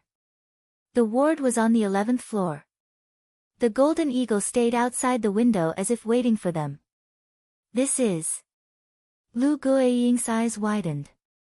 Isn't this the mysterious eagle of Huaxia that was very popular a few years ago? Why is it here? Although the golden eagle in front of her had a small crown and a bigger body, it was no different from the mysterious eagle of Huaxia in other aspects. "We are going to take your daughter to Mount June for treatment. We can get there in half an hour by eagle. With all due respect, your daughter can't afford any delay." The young man gently picked up Lu Xinyo, seemingly effortless. Lu Guiying was stupefied and watched him carefully step on the eagle's back. Another young man came here on a sword. "Haven't you made it clear? Saving people is more important. Brother Yuan, I'll take your flying sword. Let Aunt Lu sit on Goldie's back." At this time, Lu Guiying's heart was sensitive and fragile. It was really not suitable to be separated from Lu Xinyo. Only by letting her stay with her daughter would she be able to fully trust them. Huang Weijian thought carefully and Yuan Yi nodded in agreement. A gust of wind sent Lu Guiying to Goldie's back. Goldie flapped its wings. She was so scared that she clutched the golden feathers tightly. After thinking for a while, she still dared to hold her daughter's hand with one hand. "Well, it seems to be a little warm." Lu Guiying remembers that the young man in front of her once gave Lu Xinyo a fragrant pill. Now she knows that it must be the elixir that works. This ordinary mother doesn't know how to thank him. Her usual hearty and loud voice are gone, and her words are intermittent. "My surname is Lin. Aunt Lu, you can call me Lin." Lin Luodong saw her embarrassment and took the initiative to chat with her. They were not familiar with each other. Lin Luodong just wanted to relieve her tension of flying in the night sky. They didn't have a topic. Lu Guiying poured out her long-suppressed sadness and Lin Luodong comforted her at appropriate times. Half an hour passed quickly. When they arrived at Mount June, Lu Guiying still had tears on her face. This time, she remembered that she hadn't asked the young man surnamed Lin why he suddenly appeared in the ward on behalf of Mortal Heart Fairy. However, she didn't dare to ask more about the secrets of immortals. In the quiet night of Mount June, she followed several people to Lu Yi Well. The face of Mortal Heart Fairy appeared on the water surface.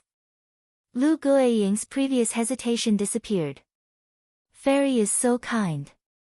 I am a believer. I really can't repay you." Lu Guiying's forehead was still wrapped with gauze. She wanted to kneel down and kowtow again. Yuan Yi supported her. "Grandmaster doesn't care about these empty courtesies. You don't have to do this." The water of Lu Yi Well was separated. Yuan Yi took the unconscious Lu Xinyo from Lin Luodong and walked down the well. The elixir could only temporarily prolong Lu Xinyo's life. If leukemia was so easy to cure, it wouldn't have become a medical problem. Lu Guiying had completely trusted them at this moment.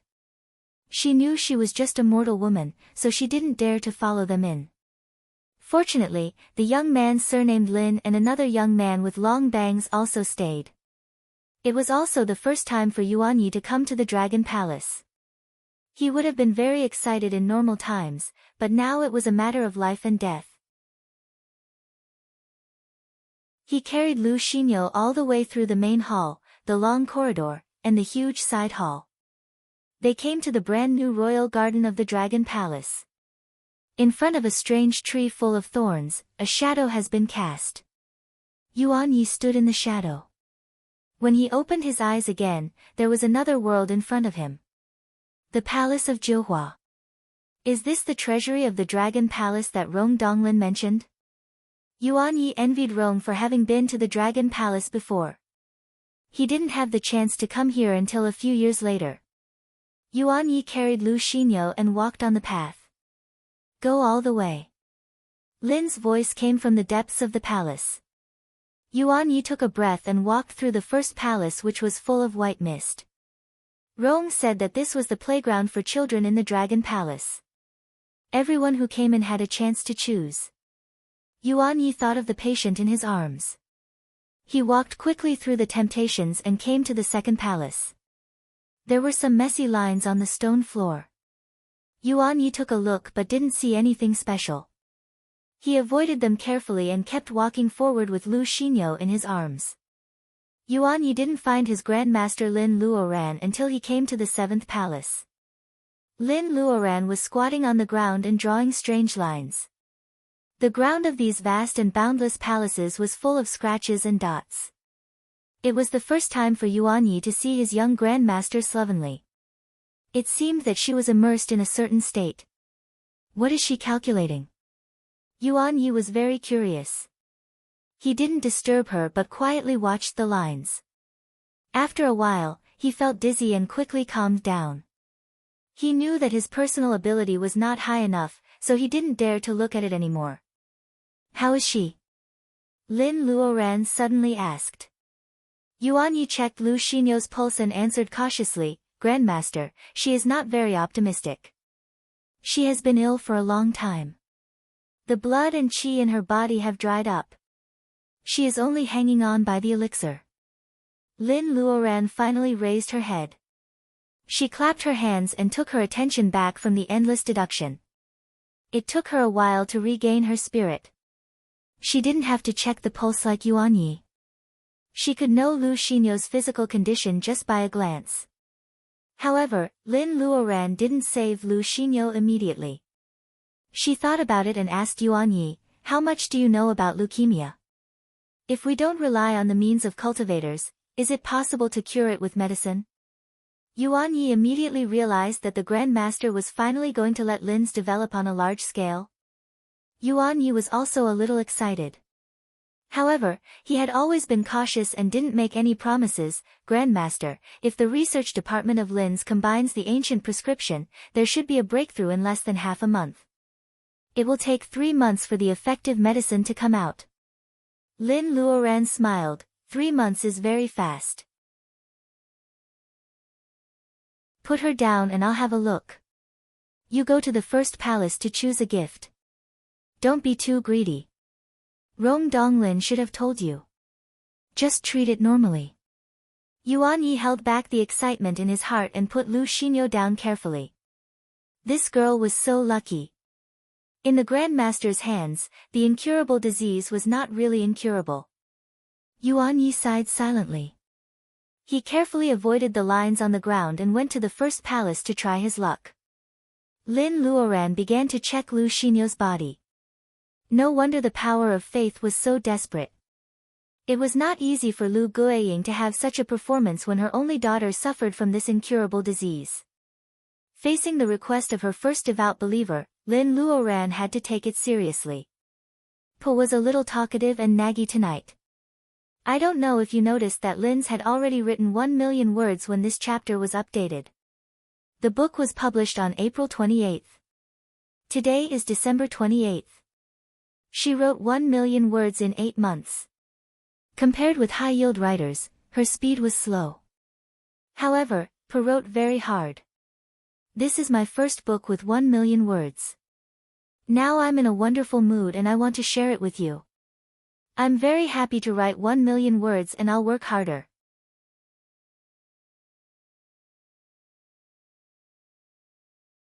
Chapter 366.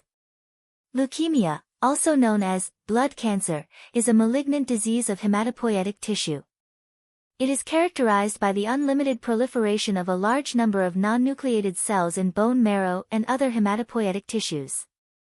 They enter the peripheral blood and obviously absorb the core of normal blood cells. If there is a problem with hematopoietic function, bone marrow transplantation becomes the most effective treatment. In fact, bone marrow cleansing is the best way to cure leukemia immediately. With Lynn Luoran's personal ability of the bearing essence period, bone marrow cleansing is not difficult except consuming her wakan. However, she doesn't use this fastest way. It's not that she doesn't want wakan. For Lynn Luoran, who has 4 golden elixirs running in the pubic region of the Sea of Reiki, the consumption of Reiki is not too much for her. There is a faster way, which is to use dragon marrow like regrowing a broken arm. Dragon marrow is precious and it is not a special medicine that can be promoted. However, since Lynn Luoran has the idea of letting Lynn's pharmaceutical factory develop a special medicine, she can't just talk but do nothing. The girl named Lu Xinyo in front of her is under control. It should be no problem to observe her for a few days. When she is thinking about the treatment method, the reluctant and unruly wood wolf in the space sneers, "Can't you just use bone marrow cleansing bolus? Are you willing to do it? Bone marrow cleansing bolus?" Lynn Luoran hears it for the first time and asks wood wolf curiously. It is probably only willing to laugh at Lynn Luoran and is arrogant when she asks it to tell her the method. After being beaten by the arrogant fire phoenix, wood wolf becomes sad and honest. Bone marrow cleansing bolus is an elixir that can only be taken by cultivators with personal ability below the bearing essence period. The formula is complicated and the medicine is strict. However, it is an upper grade 6 elixir. Hearing that it is 2 grades higher than foundation laying bolus, Lynn Luoran knows that it is impossible to promote this thing on a large scale.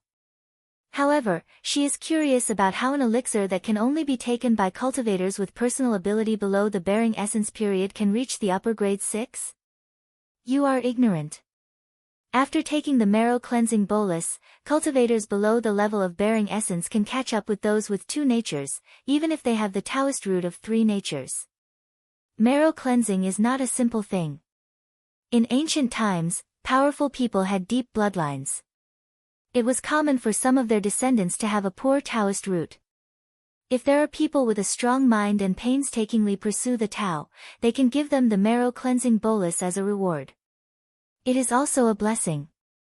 Before wood wolf finishes, Lynn Luoran has a general understanding. Bone marrow cleansing bolus is the privilege of the Power X generation in the ancient world of cultivation. It may not have any effect on cultivators in the bearing essence period. No wonder the so-called formula of bolus is so complicated and the medicine used is so strict. It is still a grade 6 bolus. The fact that a person with the Taoist root of 3 natures could catch up with a person with the Taoist root of 2 natures was already enough to drive people crazy. This was especially so for those loose cultivators. If they had 3 elements, they would only be able to become outer sect disciples. If they had 2 elements, they would be able to enter the inner sect and receive guidance from famous teachers. Such a difference was enough to make those with poor Taoist foundations go crazy. Wood wolf sees that she sighs again and again but doesn't ask about the formula of bolus. It is a little anxious. There are many people with 3 natures in your family. Don't you refine a few marrow cleansing boluses for them? Lynn Luoran laughs. Why should I let them take the marrow cleansing bolus? Wood wolf is even more surprised. After being a monster for so many years, it feels that it has known the human race very well. They are greedy and selfish. Even people like Lin Luoran have their weaknesses. Doesn't she care about her relatives and friends very much? Hearing the existence of marrow cleansing bolus, she should be eager to get the formula of bolus. Seeing Wood Wolf's expression, Lin Luoran knows what it is thinking. It is said that there is a real elixir above grade 9 bolus. One is enough to make people sore. You have been a monster for so many years. Have you ever seen such a magical thing? Wood Wolf shakes its head subconsciously. Lin Luoran says again, you have been a monster for so many years. Have you ever seen someone reach the peak of power by relying on all kinds of elixirs? Wood Wolf still shakes its head, but the way it looks at Lin Luoran has changed. Lin Luoran ignores it and points to the 2 acres of medicine field in space. I don't lack spirit medicine. I can even make a few laying foundation cultivators in a short time. Do you know why I didn't do that? Wood Wolf sighs. It thought Lin Luoran was a little cultivator who had never seen the world. However, it turns out that she is not easy to fool at all. People often lose their minds because of greed. Lin Luoran is not greedy. If taking elixirs can also make one immortal, won't so many cultivators who struggle to become immortals become a joke? She doesn't believe that such a cultivator can finally be ranked among the immortals and become the most carefree true immortal in the world. If the process of pursuing the immortal Tao was seen as a grand cultivation, where there were all kinds of pills, all kinds of famous teachers, all kinds of cultivation techniques, and all kinds of magical treasures, how could a cultivator with such rich innate conditions prove his true self in the process of cultivation? Every advancement requires a breakthrough in the state of mind. Lin Luoran's personal experience tells her that taking elixirs can only make the early cultivation of cultivators extremely smooth. When it comes to the big hurdle of bearing essence, without the corresponding state of mind, the chance of success is too slim. Old Taoist Huizhu has been stuck in the late stage of laying foundation for many years. For others, it may be because Reiki is not abundant enough.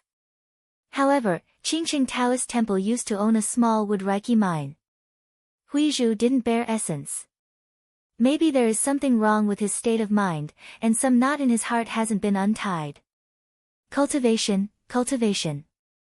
The lifespan of cultivators in the training Qi period doesn't change. It can be seen that the training Qi period is the real preparation of cultivation. The lifespan of 200 years in the laying foundation period can give people more time to pursue the Tao of nature leisurely. This is the real threshold of cultivation. As for the bearing essence period, the lifespan is as long as 500 years. It is standing within the threshold. Hey, I give you the formula of bone marrow cleansing bolus. You don't want it? Wood Wolf sees that Lin Luoran doesn't take it. It is so angry that it gives her the bolus for free. Lin Luoran looks indifferent. Wood Wolf raises its hand and puts a ball of light between her eyebrows. Lin Luoran closes her eyes and ponders for a while. She opens her eyes and smiles. It seems to be a real formula. Little Wood Wolf, you are indeed the little boss of the monster wolf family. You have saved a lot of good stuff. Looking at Lin Luoran's happy face, Wood Wolf says in a muffled voice, are you not willing to give this bone marrow cleansing bolus to the Lin family? It has a bad feeling. It has lived for so many years and it is going to make a mistake for the second time. Lin Luoran raises her eyebrows. Who says I want to use it on my family? With this formula, it should be easy to cure leukemia, right? Little Wood Wolf, you are so kind-hearted. Thank you. I will thank you later. Thank you so much. Lin Luoran knows that she deserves a beating if she still pretends to be nice after getting a bargain. She flashes out of the space. The deceived Wood Wolf was first petrified and then flew into a rage. Fire Phoenix doesn't hide its schadenfreude. Sure enough, under its training, Lin Luoran is no longer the little cultivator who is easy to be deceived. This time, Wood Wolf gives away the formula of the bolus for free. It doesn't even have time to talk about the plan. It can be seen that it has suffered a double loss. It is really funny. Seeing that wood wolf is so angry that it wants to vent its anger on the spirit herbs planted by Lin Luoran, the silver fish drags it back. She is kidding you. In fact, if there is anything, just talk to her. She is very enthusiastic if she can help. As for tempting her with the formula of bolus, don't do it in the future. Look at me and Brother Fire Phoenix. Doesn't she know that we must remember some formulas of bolus or secrets of the past? When did she ask us? Wood wolf is like an angry ball. It is suddenly poked by the soft voice of the silver fish. After coming here for so long, Wood wolf also knows that this female cultivator Lin Luoran is very soft-hearted. If it didn't have the idea to melt her and cultivate the green light flower, she probably wouldn't be so cruel to put itself into the space. But will it tell this innocent little silver fish that the pride of the Wolf King can't be tarnished? Well, in fact, it has been a monster for so many years in which the weak are prey to the strong. It is not used to such a leisurely life without calculation, okay? Grandmaster, what do you think I got? As soon as Lin Luoran gets the formula of bolus and gets out of the space, she sees Yuan Yi walking towards her happily. She thought that Yuan Yi stayed in the first palace for so long because he failed in the catch week, and this apprentice was too embarrassed to come back. Unexpectedly, maybe it is because he caught something good? Yuan Yi is very happy. He opens his palm and a pair of small palm-sized wings lies quietly. They are a bit like the wings of a dragonfly. 2 wings are big and the other 2 are small. There is a trace of golden light flowing. Lin Luoran feels a little familiar. Of course, Yuan Yi will not be happy because of this little thing. Lin Luoran takes the small wings and injects Wakan into them. The wings become bigger in her palm and float in the air. A delicate ring buckles her waist and then straps her shoulders. Lin Luoran uses her mind and the wings grow to about 1.5 meters. They are thin and small. Lin Luoran can actually fly to the roof of the palace with one flap of the wings. Although she can't command it as usual because it hasn't recognized her as its owner, Lin Luoran is 100% sure that this is a flying magic weapon after trying it. Isn't Yuan Yi too lucky? The actual function of this thing is definitely above the protean dress. The most important thing is that Yuan Yi can fly on the sword. Now he touches this thing. Lin Luoran smiles unkindly and returns the small wings to Yuan Yi. You've really touched a peach blossom. Yuan Yi blushes because of his grandmaster's teasing. He quickly puts the small wings in and changes the topic. Grandmaster, have you checked Lu Xinyo's situation? When it comes to business, Lin Luoran also becomes serious. She also imitates Wood Wolf and turns the prescription of bone marrow cleansing bolus into a memory bead. She puts it between Yuan Yi's eyebrows. Come and have a look at this prescription. Yuan Yi closes his eyes to digest. When he opens his eyes again, his heart is beating fast because of the words, Grade 6. This is a Grade 6 bone marrow cleansing bolus. His grandmaster really treats him as an outsider. Seeing his grandmaster is still staring at him, Yuan Yi calms down and considers the prescription carefully. He suddenly realizes, Grandmaster, do you want to improve a special medicine for leukemia based on this bone marrow cleansing bolus? Lin Luoran nods. In your opinion, is it easy? Excluding those unknown spirit herbs and spirit medicines, Yuan Yi deliberates for half an hour and then says cautiously, if we can find alternative Chinese herbs, it won't be immediate. We can develop it according to the course of treatment. There is still a big chance. Yuan Yi has the same idea as Lin Luoran. He points at Lu Xinyo who is in a coma. Let's start with her. As soon as he comes, he climbs up to update and sees a lot of comments. Hey, I will be touched if you do this, okay?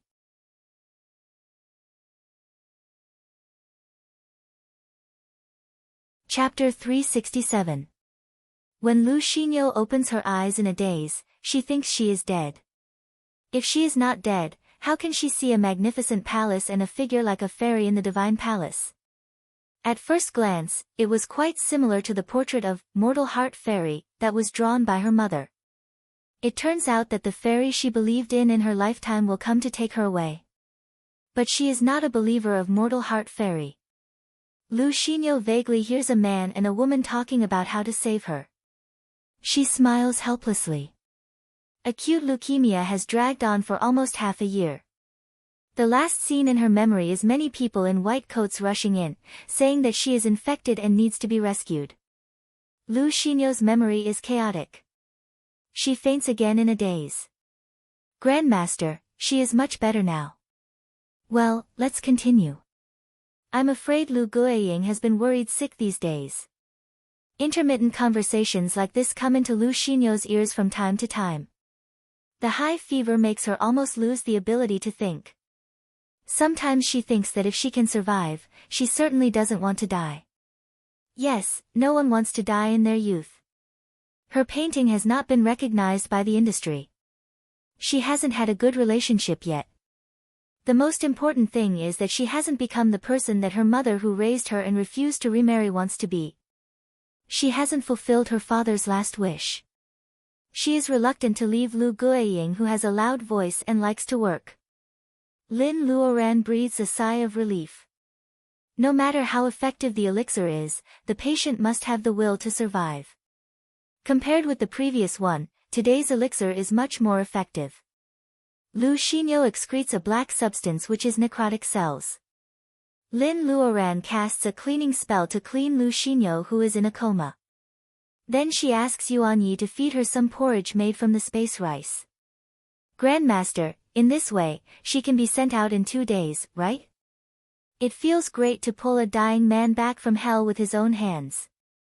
Yuan Yi finally decides to dedicate himself to the Tao of Bolus and pursue his own dream. Lin Luoran nods. Can you write down the prescriptions we have tried? Yuan Yi takes out a stack of paper. Such valuable experience. I have written down every step. Lin Luoran finally smiles with satisfaction. Lin Luoran can see the situation on the shore of Dongting Lake through the Seaview Terrace. Lu Guiying lives in a luxurious villa, and her expression when she looks at Mount June every day makes Lin Luoran want to cleanse Lu Xinyo's marrow directly. However, in order to benefit more people in the future, she and Yuan Yi still insist on using traditional medicine for treatment. Fortunately, the heavens did not disappoint those who worked hard. Now, it seemed that her choice was not wrong. Auntie Lu, don't worry. I said I'll come out tonight, and it will be tonight. The moon was in the middle of the sky. Mount June was very quiet. 3 figures were waiting in front of Lu Yi well. In the past 10 days, Lu Guiying can't sleep every night. Wei Shui can bear it, but Ma Ming's girlfriend, Tongya, has been impatient for a long time. The little fatty also asked them in private whether they are going to do something big in Dongting. Lin Luodong and Huang Weijian must find time to accompany Lu Guiying every day, and their whereabouts are mysterious. That's why the little fatty said so. However, Lin Luodong is not sure whether he can take Wei Shui in or not. Ma Ming is such a blabbermouth. He can't tell him that they are staying here for a one-day tour of the Dragon Palace. At 3:00 in the morning, the night is slightly cold. Lu Guiying looks pious. She doesn't listen to Lin Luodong and Huang Weijian's dissuasion. She insists on kneeling in front of Lu Yi well to show her sincerity to Mortal Heart Fairy. Her clothes are wet, but this old woman doesn't feel it at all. She has made a great wish. If her daughter Lu Xinyo can really come back to life, her family must worship the fairy for generations to repay the fairy's kindness. A warm light comes from the mouth of the well. Lu Guiying looks up and sees Yuan Yi holding Lu Xinyo out. In 10 days, Lu Xinyo's metabolism is extremely fast. Her hair that has fallen off because of chemotherapy grows an inch longer. She is still wearing the same hospital gown, but Lu Guiying can see that Lu Xinyo's complexion is different at a glance. Her cheeks are rosy, her sunken eyes are meaty, and her pointed chin doesn't look so scary. The skin on her neck is still very white under the moonlight, but the bulging blue veins are gone. Is she better? She will wake up tomorrow morning. Aunt Lu, you can rest in the villa for another night. Yuan Yi doesn't know whether this is maternal love or not. Anyway, as an orphan, he can't understand it. Lu Guiying has lost a lot of weight during this period, but now she can still hold Lu Xinyo in her arms. Obviously, he has underestimated Lu Guiying's strength. Lu Guiying is ecstatic at this moment. She kowtows to Lu Yiwell and obediently follows Lin Luodong back to the villa. Yuan Yi knows that the old woman is actually very tired. She probably hasn't had a good sleep for a long time. He sighs and secretly sprinkles a little powder. It should be enough for the mother and daughter to have a good sleep. Grandmaster said that you two performed very well this time. You can go to the Dragon Palace with companions. Yuan Yi winks at them. Go with companions? Huang Weijian is up to no good. Does that mean you can go with Wei Shui? Go with companions? Haha. Lin Luodong blushes. An idea flashes in his mind and he immediately retorts, if each person can have one place, the one you bring with you is Ma Ming, right? This is a world full of otakus. Gay has spread to the world of personal ability cultivation. Hearing this, Huang Weijian's face immediately darkens. Yuan Yi turns his face away and laughs so hard that he almost has an internal injury. When are we going? The two play for a while and then they ask about business. Yuan Yi shakes his head, wait and you'll know. Lin Luodong has no choice but to sneak back to Huang Weijian's small building with Huang Weijian. After 9 o'clock the next day, the sun shines on the bed through the half-closed curtains. Lu Guiying just wakes up. She hasn't slept so comfortably for half a year. She is still not used to waking up in a luxurious big bed. Hey, didn't she fall asleep on the sofa last night while guarding her daughter? How come she wakes up in a big bed? Lu Guiying wakes up and sits up. This house is huge. She looks up and down before she finds some noise in the kitchen on the first floor. Lu Guiying finds a familiar figure in a hospital gown. She looks at her daughter who is not skillful enough to break 2 eggs into the pot. Lu Guiying's cheeks are already full of tears. Yu, Lu Xinyo turns her head, Mom, why are you crying again? Haven't she cried enough in the past 6 months? She feels that she is all right, but Sister Lu comes to provoke her again. Lu Xinyo thinks so and she can't stop crying. The mother and daughter hug each other and cry bitterly. It seems that they want to vent all the hardships and hesitation in the past 6 months. Of course, no one cares about the poached eggs in the pot anymore. It is a sunny day outside the window. Lu Guiying feels full of strength even if she doesn't have breakfast. The mother and daughter calm down. This time, they find that there is only an envelope on the table with some huaxia currency and a note in it. The main idea is that Lu Xinyo has just recovered from her illness and can live in this villa temporarily. Since they are in a rush when they come out, the huaxia currency is left as the bus fare back. There is no signature. Lu Guiying thinks it must be the person on the sword who picks them up and takes Lu Xinyo into the well for treatment. Lu Guiying has regarded Lin Luodong and Yuan Yi as the immortal messengers who live in the mortal world on behalf of Mortal Heart Fairy. Recalling the days when she gets along with them, they are gentle and don't put on airs. Lu Guiying can't help sighing. She has worked in the street office for many years and has seen all kinds of people. Compared with some upstarts who embarrass ordinary staff like her, the real nobles are like these immortal messengers. They don't have condescending arrogance even when they are helping you. It's good to be alive. Lu Xinyo changes into a new dress. Accompanied by Lu Guiying, she climbs Mount June Island in a sober state for the first time. Lu Xinyo has just recovered from a serious illness. She looks thin as if she can be blown away by the wind. Seeing Lu Xinyo's appearance, pilgrims can't help but make way for her. With the help of Lu Guiying, she kowtows 3 times in front of Lu Yiwell and lights incense with her bare hand. I, Lu Xinyo, am grateful for Fairy's life-saving grace. You saved my life and my mother's life. I'm willing to follow my mother's order and the Lu family will worship Mortal Heart Fairy from now on. I'm willing to use my whole life to spread fairies' miracles. If there is any falsehood in my words, I won't be reincarnated. This is a vow and also a lifelong aspiration. Lu Xinyo's voice is not loud and she says it very solemnly. Some pilgrims nearby hear it and they are all surprised. This girl is so young. Why does it sound like she is going to be a nun? Lu Guiying recounted the whole story, and the others were skeptical. She just worshipped mortal heart fairy, and when she was critically ill, a miracle appeared and saved this young girl. Why does it sound like a fairy tale? Lu Guiying sees that they don't believe it and is eager to explain. Lu Xinyo has finished making the aspiration and stands up. Mom, let's go. Lin Luoran doesn't explain too much and leaves as if nothing happened. Instead, these skeptical pilgrims become convinced. Among them, there were many who had personally felt the spiritual rain in the past and admired the fairy face. What they doubted was not the existence of mortal heart fairy, but the fact that an ordinary woman could also alarm the fairy because of her piety, and such a blessing was given to her. Leukemia. The girl is just a little thinner, but she is in good spirits. It's better to believe this kind of thing. These pilgrims catch up with her. What did the big sister say just now? Her daughter is a top student in the Academy of Fine Arts and a person who is proud of seeing the fairy face. It's a serious matter to ask her to draw a picture and offer it at home. Pilgrims spread the news to 10 and 10 to 100. Lin Luoran's believers slowly develop in this way. Lu Xinyo always acts as she says.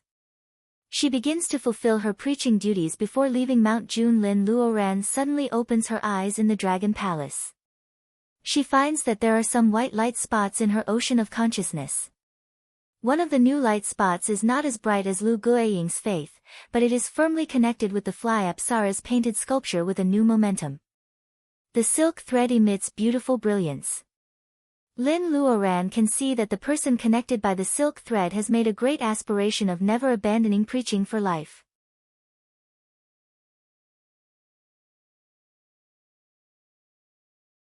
Chapter 368.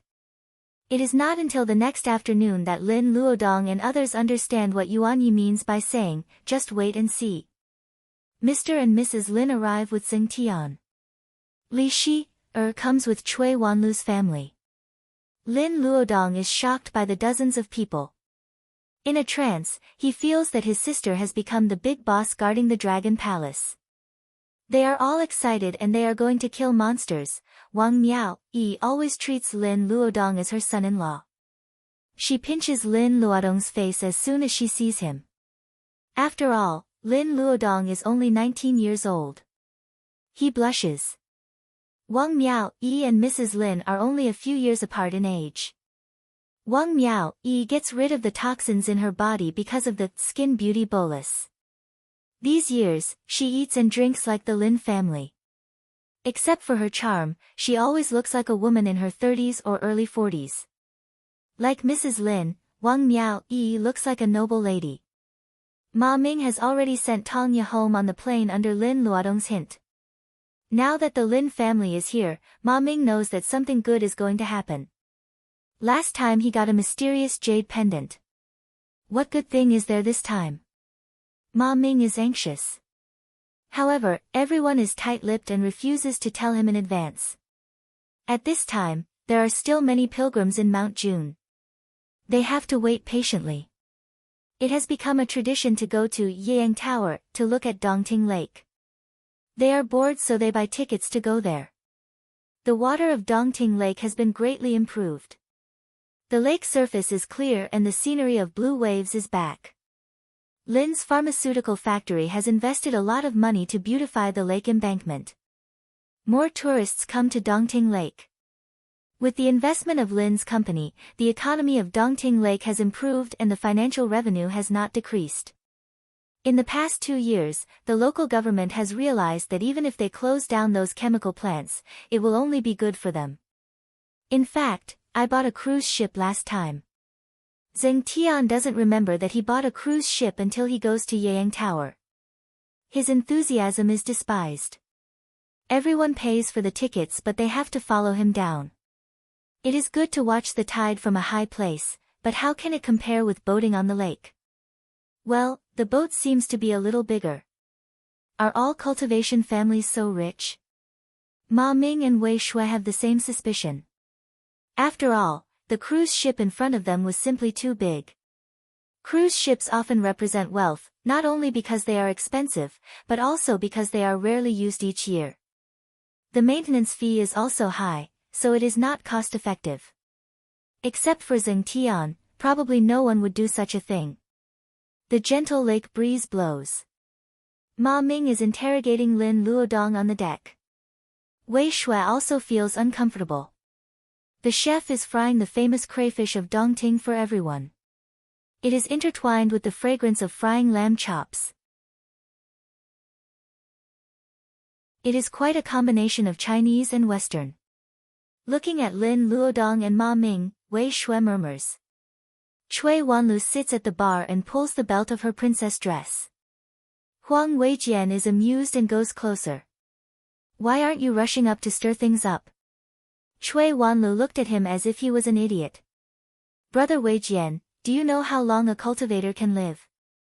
Huang Weijian is stunned. Cui Wanlu is not only precocious, but also quick-witted. As an adult, he can't even figure out what she is thinking. Cui Wanlu smiles proudly. Grandmaster said that Brother Luodong and I have the best single Taoist root in the whole Lin school, even in the world of cultivation. Do you know what it means? Huang Weijian suddenly feels frustrated and shakes his head. Cui Wanlu reaches out and draws a line. If our personal ability enhancement goes well, Brother Weijian, you can live this long. She then draws a longer line. Brother Luodong and I may live this long. Huang Weijian stares at her. Cui Wanlu raises another finger and lowers her voice. What about Sister Wei Shui? She has no Taoist root, so she can only live this long. Since I can live so much longer than her, it doesn't matter if I give in to her. Is she really only 10 years old? Huang Weijian's hand holding the spirit wine trembles. He can no longer keep a straight face. The corner of his mouth twitches and he runs away. Cui Wanlu pouts and takes a small cake and puts it in her mouth. It tastes really good, but it's a pity that it's sweet. Mom said that girls will get fat if they eat too much sweets. She likes her father very much, but Brother Luodong won't like a fat man like her father. Cui Wanlu swallows and jumps off the high stool of the bar. Her determination to resist sweets is clear. Because of the fun, time flies. Before the aroma of lamb chops dissipates, night has fallen. Zheng Tian is about to direct the cruise to Mount June Island when there is a cry of surprise on the deck. He also steps forward and leans against the railing to have a look. Under the moonlight, the sparkling lake is now very lively.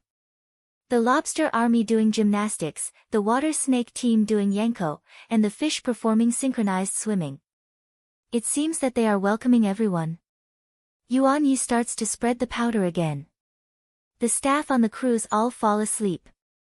After the fish in the water have finished their welcome dance, the lake suddenly separates to make a waterway. One end of the steps is connected to the deck of the cruise and the other end extends to the bottom of the lake. It shines with breathtaking brilliance under the moonlight. This is...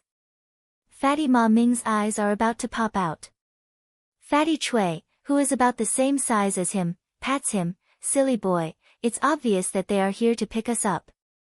Ma Ming, the question is, where are they going to pick them up? Looking at the dark bottom of the lake and at night, it looks like a ghost story. Except for Yuan Yi, Cui Wanlu is the boldest one among them. She is the first one to come to herself. Big school brother, can we go down to the Dragon Palace? Yuan Yi nods. Ma Ming feels dizzy. The Dragon Palace? Did he hear it wrong? Looking at Lin Luodong and Huang Weijian again, no wonder they asked him to send Tongya back first. The Dragon Palace. This is clearly an urban fantasy on the internet. Ma Ming finally gets a chance to be a pig trotter. Cui Wanlu takes the lead and steps on the water steps. They are smooth but not slippery. She giggles and runs all the way down. Wang Miao Yi has a headache. She drags Fatty Chui to follow them. Hearing the conversation of a family coming from the bottom of the lake and the vague image, everyone comes to their senses. Why don't you come down? Lin's voice is a little distorted through the lake. Mr. and Mrs. Lin look at each other and smile. They walk down the steps hand in hand. Wei Shui also steps on the steps carefully. After all, she is a girl who has never seen the means of cultivators, so she is much timid. Seeing her trembling, Lin Luodong doesn't think much and takes her hand to go down together. Wei Shui's face is red like a big apple under the moonlight. Lin Luodong doesn't notice it at all. Ma Ming winks at Huang Weijian. Fatty Chui is so bored. Huang Weijian pushes him and asks him to go down quickly. Zheng Tian gives time to the big school brother and sneaks down quickly. Yuan Yi is one step behind. Can I talk to you? Li stomps her feet. What her? I don't know you well. Call her School Aunt Li. School Aunt Li is fine. Yuan Yi has no choice but to tell her what happened. He spreads out his palm. I don't need this flying magic weapon anyway. How about we exchange? The wings are transparent and delicate like a dragonfly. Li is very tempted. She injects a little wacken into the wings and they transform. They buckle on her waist and shoulders. With a flap and a movement, she is about to fly up. She really wants it, but how can it belong to Yuan Yi? Although it is an exchange, it is very unlikely that she can get a better magic weapon than this. Li feels a little regretful. When she is about to refuse, Yuan Yi suddenly pricks her palm with a needle. Drops of blood fall on the magic weapon of flight. This, has it recognized her as its master? Isn't he forcing her to give it to him? Li is so angry that she kicks Yuan Yi several times. Then she flaps her wings and flies down the water steps. Yuan Yi smirks and follows her. When his figure disappears in the water, the steps also disappear. The moon is hanging high in the night sky. There is only this gorgeous cruise ship on the surface of Dongting Lake. The chef and the staff have fallen asleep. Lin Luoran is a tour guide waiting for them in the outer hall. Cultivators must be strong-willed. Fatty Chui sees those beads and wants to take a few off to see if they are real. Is this throne made of real gold? Ma Ming looks at it and asks Huang Weijian. Huang Weijian gives him a supercilious look. After all, this is the place where the dragons used to live. Both the palace and the gate are built high. The Lin family walks in it and it doesn't feel crowded. Instead, it makes the dragon palace look even more magnificent. Li Shi takes Wei Shui and Chui Wanlu to explore. After a while, they come back from a side hall. Li Shi really has something unexpected. It was a pink gauze. According to Li Shi it was taken from a big bed. It looked like a mosquito net. Even if it is a decorative mosquito net, it may have been used by the dragon girl. You can keep it. The dragon palace is vast and there are many palaces. Lin Luoran spends most of her time here for cultivation and she doesn't have time to explore. However, Li says, even if we find a needle here, its surname is not Li, Sister Lin, you can keep it. She puts the gauze in Lin Luoran's arms and runs away with Wei Shui and Chui Wanlu. Lin Luoran is speechless. Li Shi never plays by the rules. She introduces the place to the others along the way. Obviously, the Seaview Terrace and the garden she has cleaned are the most popular. Mrs. Lin and Wang Miao Yi are walking around the garden. They are surprised to see the big mussel that Lin Luoran used to pick up pearls. Fatty Chui instigates Mr. Lin to ask if they should catch a few of the unreasonably big fish and shrimps in the pond to have a taste. As for Zheng Tian, he is rushing to try the Seaview Terrace with Lin Luodong and others. Lin Luoran only has Yuan Yi, who is not interested in these things. Yuan Yi coughs and says, Grandmaster, it seems that they are not in the mood to choose gifts. Gifts? What gifts? Everyone's attention is attracted by Lin Luoran. The place where Lin Luoran is standing is the weird and ugly flower tree. I don't know if you have seen the lucky draw on the homepage of Zongheng. As long as you register for the mailbox 173 and change the information of your Zongheng account to the mailbox 173, you can draw the lucky draw.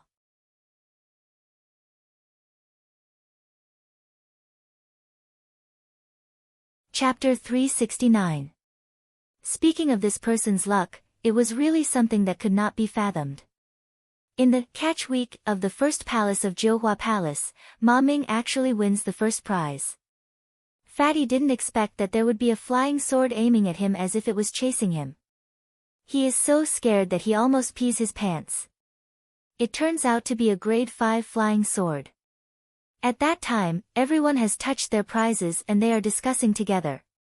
Ma Ming holds the flying sword in a daze and doesn't know what to do. He already knows that he is a person without the Taoist root and is born unable to cultivate. Holding such a precious treasure, Ma Ming feels like grabbing a red-hot soldering iron in everyone's envious eyes. It's too hot. Fatty grits his teeth and actually throws the flying sword to Lin Luodong. What are you going to do? My sister said that whoever touches it is destined to be with him. Lin Luodong is quite determined.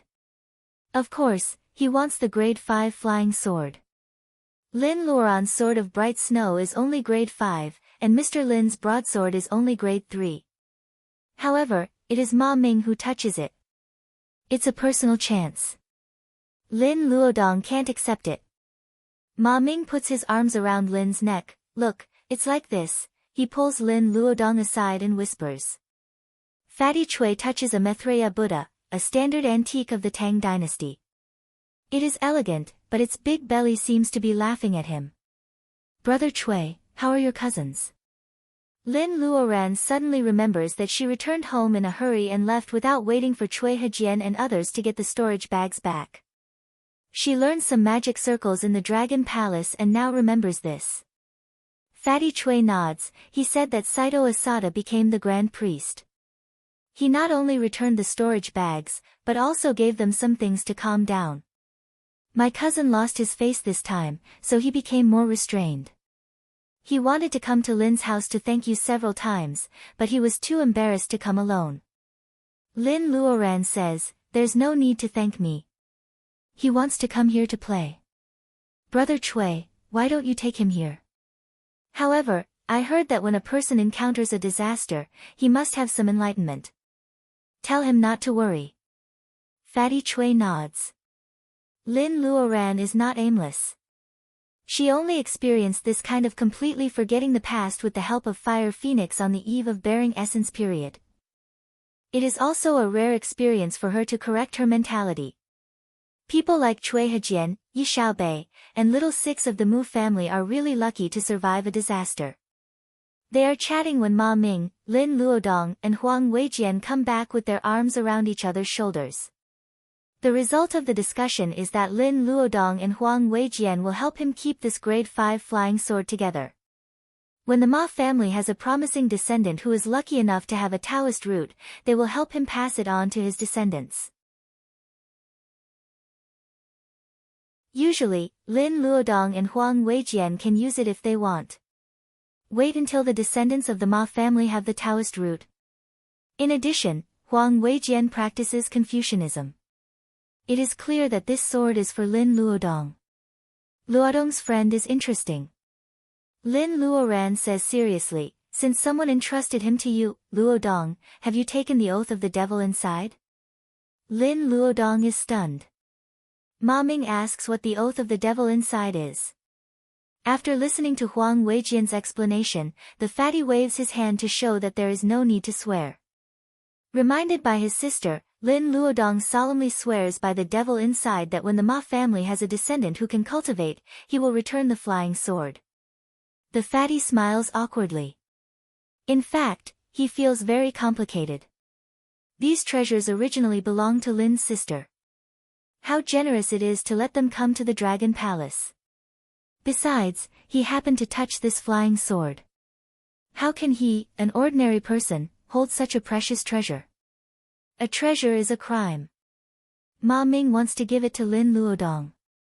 In addition to making his good friend happy, he also has a selfish intention. He has a good relationship with Lin Luodong and Huang Weijian, but it doesn't mean that his friends will still remember the other members of the Ma family after 100 years. This is the selfishness of the fatty to make Lin Luodong think of Ma Ming's descendants when he sees the flying sword. He doesn't expect that Lin Luoran sees through him. Instead of being unhappy, she asks Lin Luodong to take the oath of the devil inside.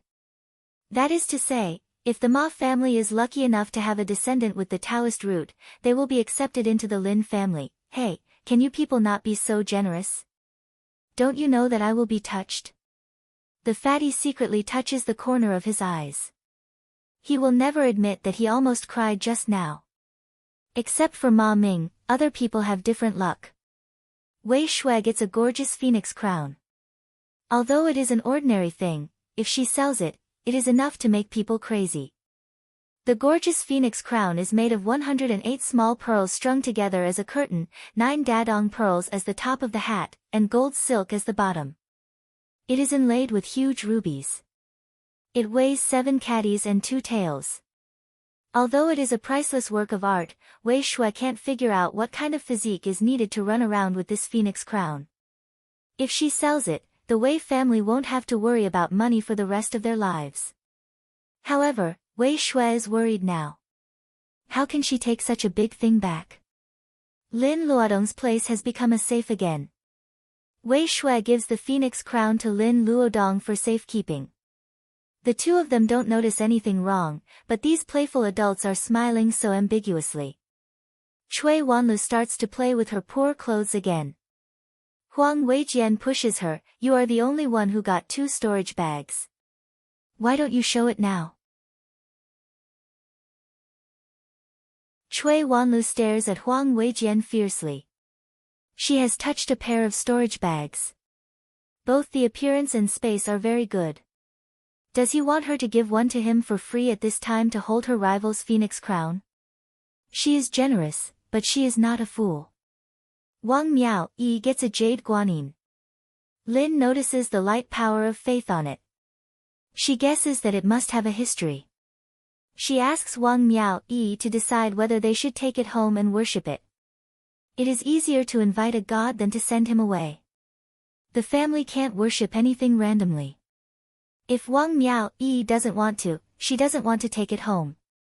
Gods and Buddhas are gone. Lin Luoran can't guarantee that they are dead or gone. What if they come back one day? Therefore, Wang Miao Yi has to make the decision herself.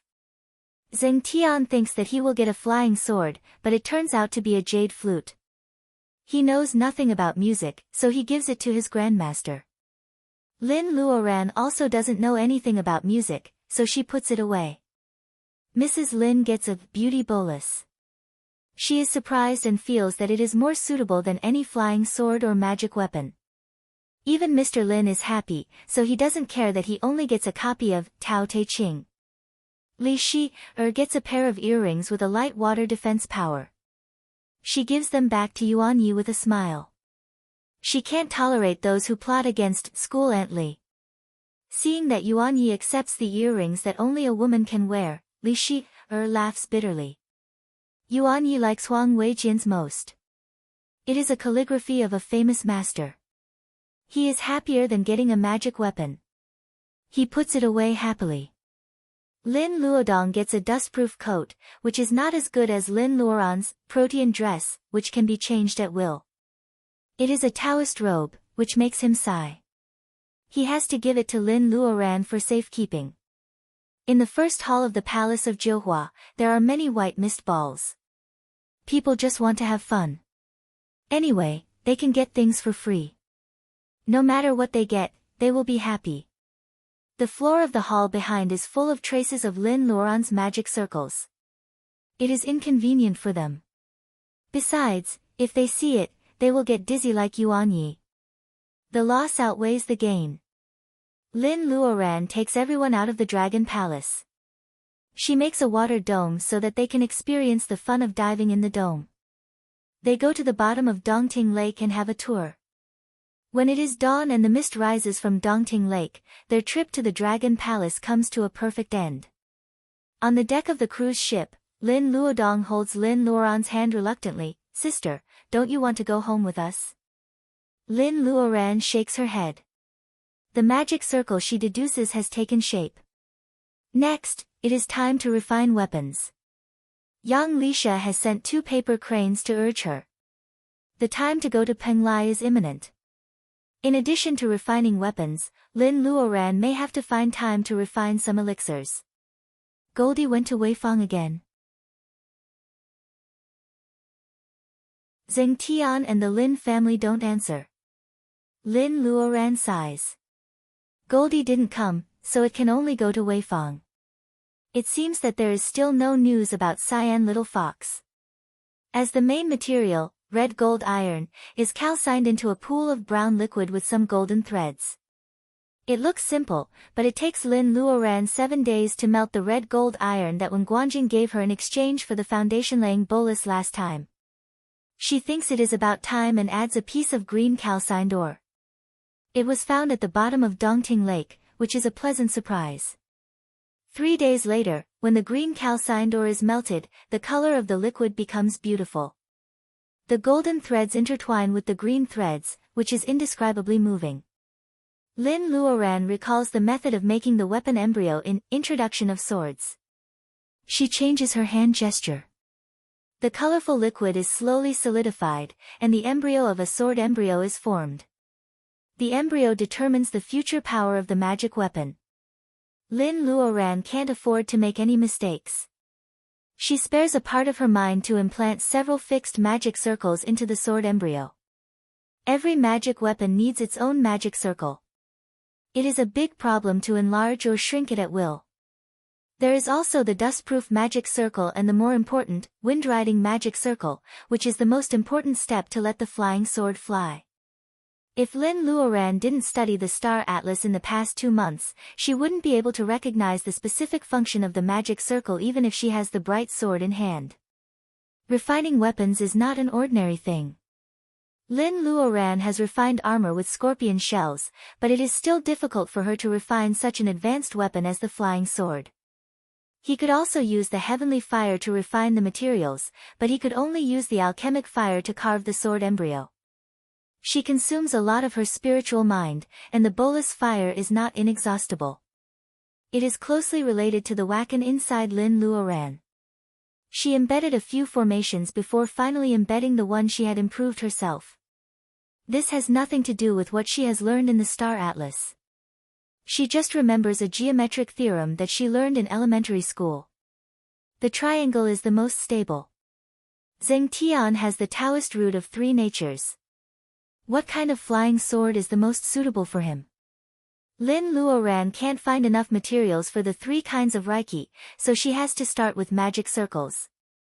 Thinking of the 3 golden elixirs revolving around the pure white one in her body, Lin Luoran deduces a spirit rotating circle of 3 elements. When the user injects Reiki into the flying sword, the Reiki will rotate like the golden elixir in Lin Luoran's body. In the end, the 3 elements will merge into one and the power of the magic weapon will increase gradually. Zheng Tian should be satisfied with this flying sword.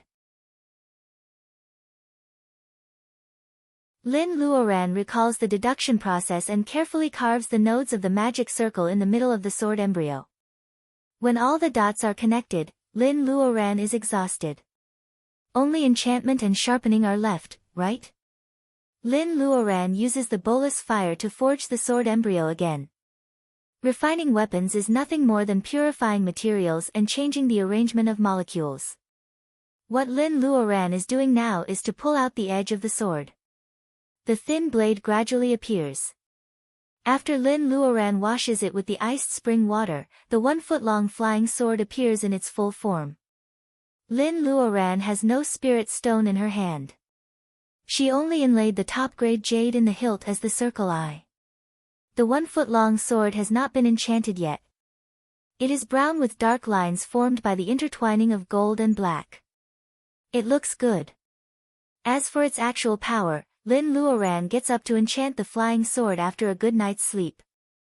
When all the magic circles in the sword are lit up one by one, Lin Luoran breathes a sigh of relief. Incomplete magic circles that don't conform to the rules of stars can't be enchanted. That is to say, the spirit rotating circle, she deduces, is generally successful, regardless of its power.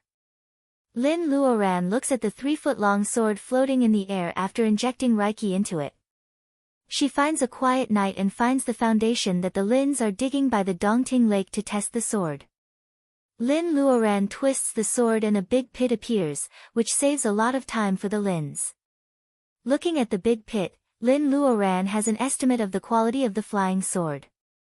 Its appearance was ordinary, and it could even be considered simple and crude. Limited by the materials, it is impossible for it to grow like the sword of bright snow. This is a flying sword that is suitable for attacking, powerful, and more powerful than a grade 4 magic weapon. However, it is congenitally inferior to a grade 5 magic weapon. Naming should be left to Xingtian.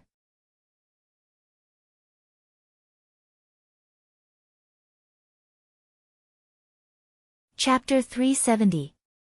Lin Luoran rushes home day and night. When she gets home, she finds that her family hasn't gone to bed yet. It is already September. At midnight, the lights are on in the Lin's house. Lin Luoran sees her family sitting around the living room. She thinks something serious has happened and is a little anxious. Seeing that she comes back suddenly, Mr. and Mrs. Lin are happy and tell her the whole story. Sister Rong has been a nanny of the Lin's house for 2 years. She has become more and more likable in both her attitude towards life and her character. Sister Rong also benefits a lot from her job in the Lin's house. Her salary and bonus are nearly 10,000 yuan a month. For Sister Rong, who is less than 25 years old and has an easy job, even in 2018 when the price of goods in the state of Huaxia is not low, such a job is enough for her to be proud of other girls of the same age. Not to mention working in the Lin's house, Li Shi, and Mrs. Lin take her shopping from time to time. They wash clothes and shoes without blinking. Sister Rong receives the salary of a white-collar worker and enjoys the treatment of food, accommodation, and clothing. From time to time, she learns some business knowledge from Xingtian. Xingtian also takes her to attend several classes in the Chuan University. Sister Rong feels that her life becomes bright. Sister Rong is satisfied with a student who has not been admitted to a university but can also enjoy the treatment of a junior class. The more she learns, the broader her vision becomes. Only her boyfriend Gu Xiang, who claims to be ambitious but actually still depends on her, is the only discordant factor in her life. You mean, Gu Xiang kidnapped Rong and asked Sister Rong to pay 5 million yuan as ransom? Lin Luoran has a strange look on her face after hearing the ins and outs of everyone staying up. Mrs. Lin is very worried. She takes Sister Rong's hand and comforts her constantly. Sister Rong's eyes are red and swollen. Even if she is a delinquent, she can't accept that her brother is kidnapped by her boyfriend. Seeing Sister Rong's stubborn and pitiful look, Lin Luoran has a headache. Xingtian sees that his grandmaster obviously doesn't believe this story, so he finds an excuse. When they are in the yard, Lin Luoran comes straight to the point. Did you kidnap Rong? Although she acquiesces to her apprentices to make the ruffian show his true colors, she doesn't have to make such a stupid move, right? Not to mention Sister Rong, even Mrs. Lin is so worried that she can't sleep. Xingtian shakes his head like a rattle. Why would we kidnap Rong? Master, you're insulting the intelligence of this disciple and eldest senior brother. Seeing that he still has the energy to smile, Lin Luoran knows that the situation is still under control. She smiles. If you didn't find someone to do it, would Gu Xiang dare to ask for 5 million? Does Sister Rong have 5 million yuan? Xingtian says bitterly, it's a mistake. Li Yang said that it was a trap to let Rong's little sister see Gu Xiang's true colors. Unexpectedly, when Rong's little sister just showed signs of breaking up, Gu Xiang made the first move. He insisted that Sister Rong had climbed up a high branch. If she wanted to be a mistress, she had to give him 5 million yuan as compensation for the loss of youth, or he would kill her. 5 million in compensation for the loss of his youth. It turns out that there are really men who ask for money in this name. Lin Luoran feels disgusted as if she has swallowed a fly. She thought that men like Li Anping were the best, but it turns out that there are even better masters. Where is Rong Donglin now? Zheng Tian smiles flatteringly. He is locked behind a billiard room at the bus station in the east of the city. Eldest senior brother always protects him. Grandmaster, this is a good opportunity. It's worthwhile for Brother Rong to eat cold food for 2 days for his sister. Lin Luoran is speechless. You'd better ask Chao Liang to deal with this. If the truth is exposed, there will be a gap. Zheng Tian agrees. Seeing his smile, Lin Luoran remembers the flying sword in the space. She takes it out and hands it to Zheng Tian. He is stunned for a while. Master. Grandmaster, is this for me? Compared with the exquisite appearance of Sword of Bright Snow, this sword is not good-looking. However, it is the first time for Zheng Tian to touch a flying sword. As a lover of swordsmanship, he is too excited to speak. Put a drop of blood into it. Let it recognize you as its owner first. Then try the sword. Zheng Tian is overjoyed. After the sword recognizes him as its owner, he infuses Reiki into it. Looking at the sword, he is thrilled.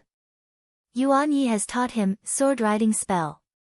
Zheng Tian has been practicing it over and over again because he doesn't have a target to test it on. Now he has his own flying sword. Although they haven't built a tacit understanding yet, when Zheng Tian casts the spell and directs the flying sword to hover above his head, Rong is still running around in the yard like a little kid. Grandmaster, what should I call it? Zheng Tian runs back and his trousers are stained with mud. He is eager to fight, but he remembers that the sword is a gift from his school.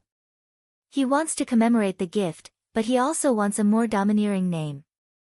He is struggling to make a decision. Lin Luoran spreads out her hands. She finally gives the problem to her apprentice. Of course, there is no reason for her to take over. Zheng Tian should figure it out himself. Chao Liang arrives at Lin's house half an hour ago. Rong is kidnapped because of his mistake. Chao Liang can't sleep and is on standby. Zheng Tian whispers to Chao Liang, and Chao Liang knows what to do. Leave it to me. Chao Liang takes the 5 million yuan prepared by Zheng Tian, puts it in 2 boxes and throws them in the trunk. Chao Liang asks Brother Leopard, who used to hang out with him. Brother Leopard has become Mr. Leopard now. He knows that the area around the Dongqing bus station is under the influence of vicious wolf. Chao Liang had an idea and a plan to deal with it. Zheng Tian is in a dilemma. Grandmaster, if we don't do something, I'm afraid that those gangsters will get desperate and hurt people. Chao will suffer. Chao Liang is energetic like a hunting leopard. He is not afraid at all. Tian, you are not as good as me at this kind of thing. Chao Liang is telling the truth. Zheng Tian is not stupid. It's just the environment. He is used to playing tricks. Chao Liang, on the other hand, is always calculating. Of course, he is better at playing tricks. Even so, Gu Xiang is not asking for 5 million yuan. Lin Luoran is afraid that these gangsters have guns, so she throws a jade plate to Chao Liang. Holding the jade plate in his hand, Chao Liang bursts into tears. Is this the reward for his hard work? This is a good thing. He puts the jade plate away. Zheng Tian wonders, why don't you recognize it as the owner? Chao Liang laughs, leave it to my son. Chao Liang, who is good at playing tricks, is a typical father. Zheng Tian has no choice but to force him to recognize the owner of the jade plate. As the uncle, of course, he will worry about it. Hearing that Chao Liang starts the car, Sister Rong rushes out with red eyes. Brother Chao, I'll go with you. Zheng Tian nods subtly. Chao Liang asks Sister Rong to get in the car. Lin Luoran says that she doesn't care, but she still follows Chao Liang with Zheng Tian. Chao Liang only makes 2 phone calls along the way. It seems that he is calm. Brother Chao, are we really going to redeem my brother with 5 million yuan? Sister Rong looks at the street outside the car window. It's midnight. Even the barbecue and beer stalls have begun to close. There is nothing to see. Sister Rong can't divert her attention, so she starts to talk to Chow Liang. Chow Liang nods. You know, it's not good for the Lin family to deal with this matter. Otherwise, they will be laughed at. They even need to deal with ordinary gangsters. They will lose face in the world of cultivation. Money is the safest way. As for Gu Xiang, it's up to you to decide whether to punish him or not.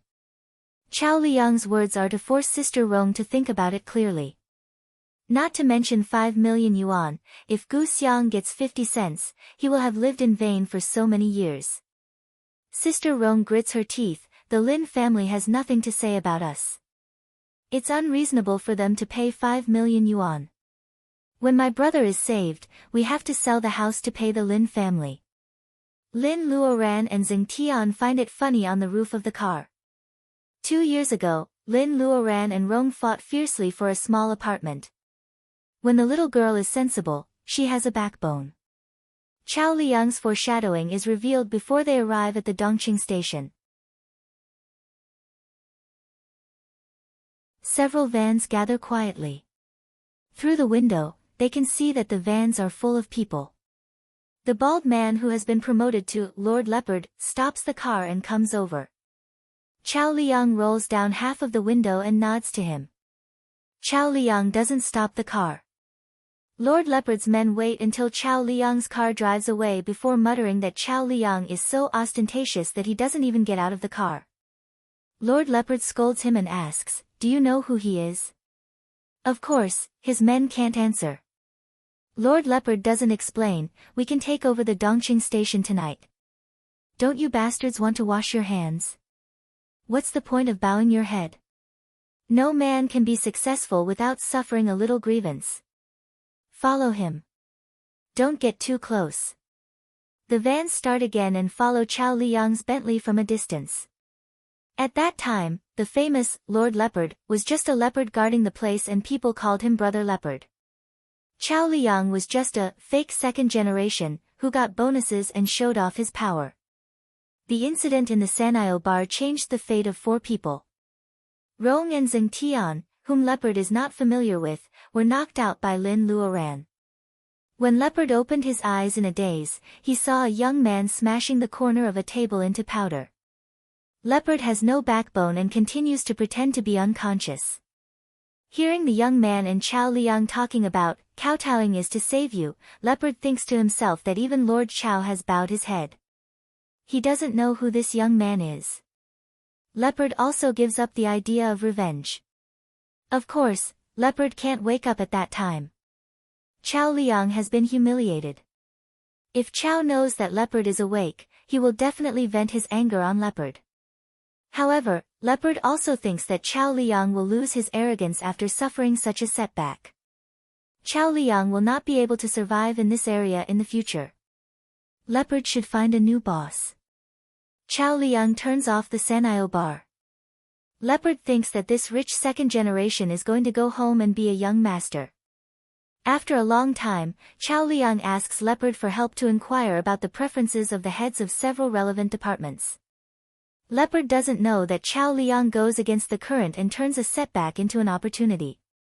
He has a relationship with the person who humiliated him. Later, Lin's pharmaceutical factory becomes bigger and Leopard knows that the beautiful woman in the Sanyo bar is surnamed Lin. Master Leopard comes to himself from the past and leisurely blows out a smoke ring. That's why people say that a setback is nothing. A good man knows when to yield and when to stand tall. Chow Liang didn't figure it out at that time.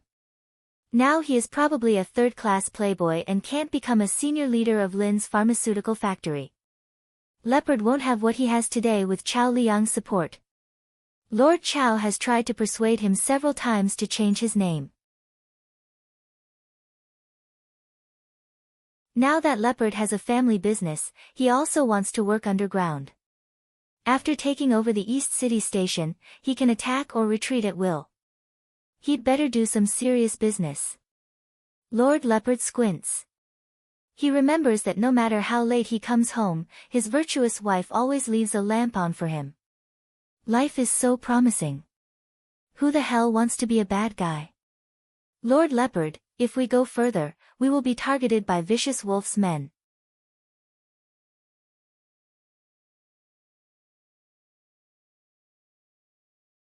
Chapter 371. The station has a large flow of people, and people from all walks of life gather here. Stealing a bag is just a piece of cake. The filth hidden under the floating population is beyond the imagination of ordinary people. Take this small billiards room for example. The floor was dirty, and it seemed to be a place for young people who had no money to play billiards in their spare time. But because it was accessible from all directions, it made a lot of money for Vicious Wolf every year. Of course, no one plays billiards in the middle of the night, but there are several hidden posts near the billiard room. Their boss, Vicious Wolf, is waiting for a big business, so of course, he has to be vigilant. A wooden table is full of dishes to go with the wine. In the middle of September, there is a man in his 40s who is still shirtless. He does not feel cold at all. Gu Xiang nods and bows, constantly pouring wine and taking food for the middle-aged man. Several scantily dressed billiard girls all giggle. You brat, it is a pleasure to be poured wine by a beauty. Seeing your face, Lord Wolf has no appetite. The middle-aged man is a little dark and thin. It turns out that he is Vicious Wolf. Gu Xiang laughs and says some flattering words, but Vicious Wolf puts down his chopsticks. You brat, you can also have a rich girlfriend. Are you lying to Lord Wolf? Gu Xiang's eyes flash with a trace of panic. What are you talking about, Lord Wolf? Her family is very rich, and she also hooks up with a rich second generation. She didn't honor the breakup fee, so I kidnapped her brother. It is easy for her to take out 5 million yuan. Lord Wolf provides the venue, and she just needs to wait for the money. Breaking up and asking a woman to take the loss fee? Even if he is a gangster, Vicious Wolf also looks down on such a good-for-nothing. But no one is born to hate money. Gu Xiang lets him take the big share, and he doesn't mind supporting this little wretch. However, he really doesn't like to be fooled by others as a fool. Vicious Wolf winks, and the woman with heavy makeup, who is smiling just now, suddenly kicks Gu Xiang and the stool to the wall. Gu Xiang curls up in pain, and the woman with heavy makeup grabs his hair and presses him to the table. Vicious Wolf chews a peanut. You still have something to say, don't you? For example, her brother works in Lin's pharmaceutical factory, and your ex-girlfriend hooks up with a rich second generation, who is also a senior member of Lin's pharmaceutical factory. You bastard, do you want me to die with you? Gu Xiang's nose and mouth are covered with blood, and one of his front teeth is knocked out. Lord Wolf. No matter how rich Lin's pharmaceutical factory is, it is just a private company. Besides, senior member of Lin's pharmaceutical factory is just a part-time job. Du Lang spat at him. Private enterprise? You bastard, you made me take a big risk. In a while, you come out and collect the money. Leave the 5 million and get out of Sichuan. I won't argue with you about the past. He patted Gu Xiang's face hard, motioning the girl with heavy makeup to let go. Gu Xiang staggered and felt that there was only darkness in front of him. 5 million yuan belongs to Vicious Wolf. Didn't that mean that after all his hard work, he would have to bear the name of a kidnapper for nothing? He would have to wander the world without getting a single cent of benefits? Gu Xiang gnashes his teeth with hatred. Seeing that Vicious Wolf leaves, he doesn't dare to show his unwillingness, nor does he dare to fight Vicious Wolf. He runs to the storage room behind the billiard room and kicks Rong hard. Rong has been hungry for 2 days, and he has no strength to fight back. He staggers after being kicked. Lin Luoran and her 2 apprentices are behind the wall of the storage room. Their spiritual mind is their eyes, and they see everything clearly. Zheng Tian is not as calm as Yuan Yi. Seeing that Rong is not only starving but also being beaten, he doesn't care about the plan anymore. Yuan Yi stops him. School brother, the Grand Master didn't say anything. She must have her own considerations. Lin Luoran nods. The more miserable Rong is, the more Sister Rong will want to tear Gu Xiang apart. We can't decide the fate of our friends at will just because we are cultivators. She saw her brother's miserable appearance, and she still wants to protect that little ruffian. It can only show that Sister Rong is actually indifferent to family. This is the key to untie the knot in their hearts. Let's bear with it and not interfere. So what if they are cultivators? They can't force people to have feelings deep in their hearts. Lin Luoran also doesn't think that she is qualified to decide who Sister Rong should be with or not. For the safety of the Lin family, she can help Sister Rong see the real face of her boyfriend, but she can't force Sister Rong to make a choice. When the three of them are talking, there is a commotion in front of the billiard room. Chao Liang arrives with 2 suitcases. There are 5 million old banknotes in the boxes. Seeing Gu Xiang's miserable appearance, Chao Liang is still aggressive. People who don't know the truth may think that Chao Liang is the head of the kidnappers. Seeing that it is Chao Liang, Gu Xiang spits and scolds, "Bitch, you still say that you have nothing to do with him? If you have nothing to do with him, will you pay for your brother's ransom?" Sister Rong looks at him coldly and is unwilling to say a word to him. Compared with pouring dirty water on her, she just wants to know whether Rong is still safe or not. Seeing Sister Rong's cold eyes, Gu Xiang is so angry that he has to run away without making a dime even though he has to bear the reputation of 5 million. Of course, Vicious Wolf also leaves some people to support Gu Xiang. He wants to beat Sister Rong, but is pushed away by Chao Liang. The money is here. We have to see him first. It is the first time for Vicious Wolf's men to see a ransom paying so arrogant, let alone Gu Xiang. They look at each other and go forward to check the 2 boxes. 5 million is a lot. It takes them a while to get the money. During this period, Gu Xiang's eyes twinkle. No one knows what he is thinking. Someone goes to the storage room and drags Rong out. Sister Rong shows her weakness and her eyes are red. "My car is over there. If you don't mind, can you help me to get in?" Chao Liang finds a stool to sit down, takes out a lighter and lights a cigarette.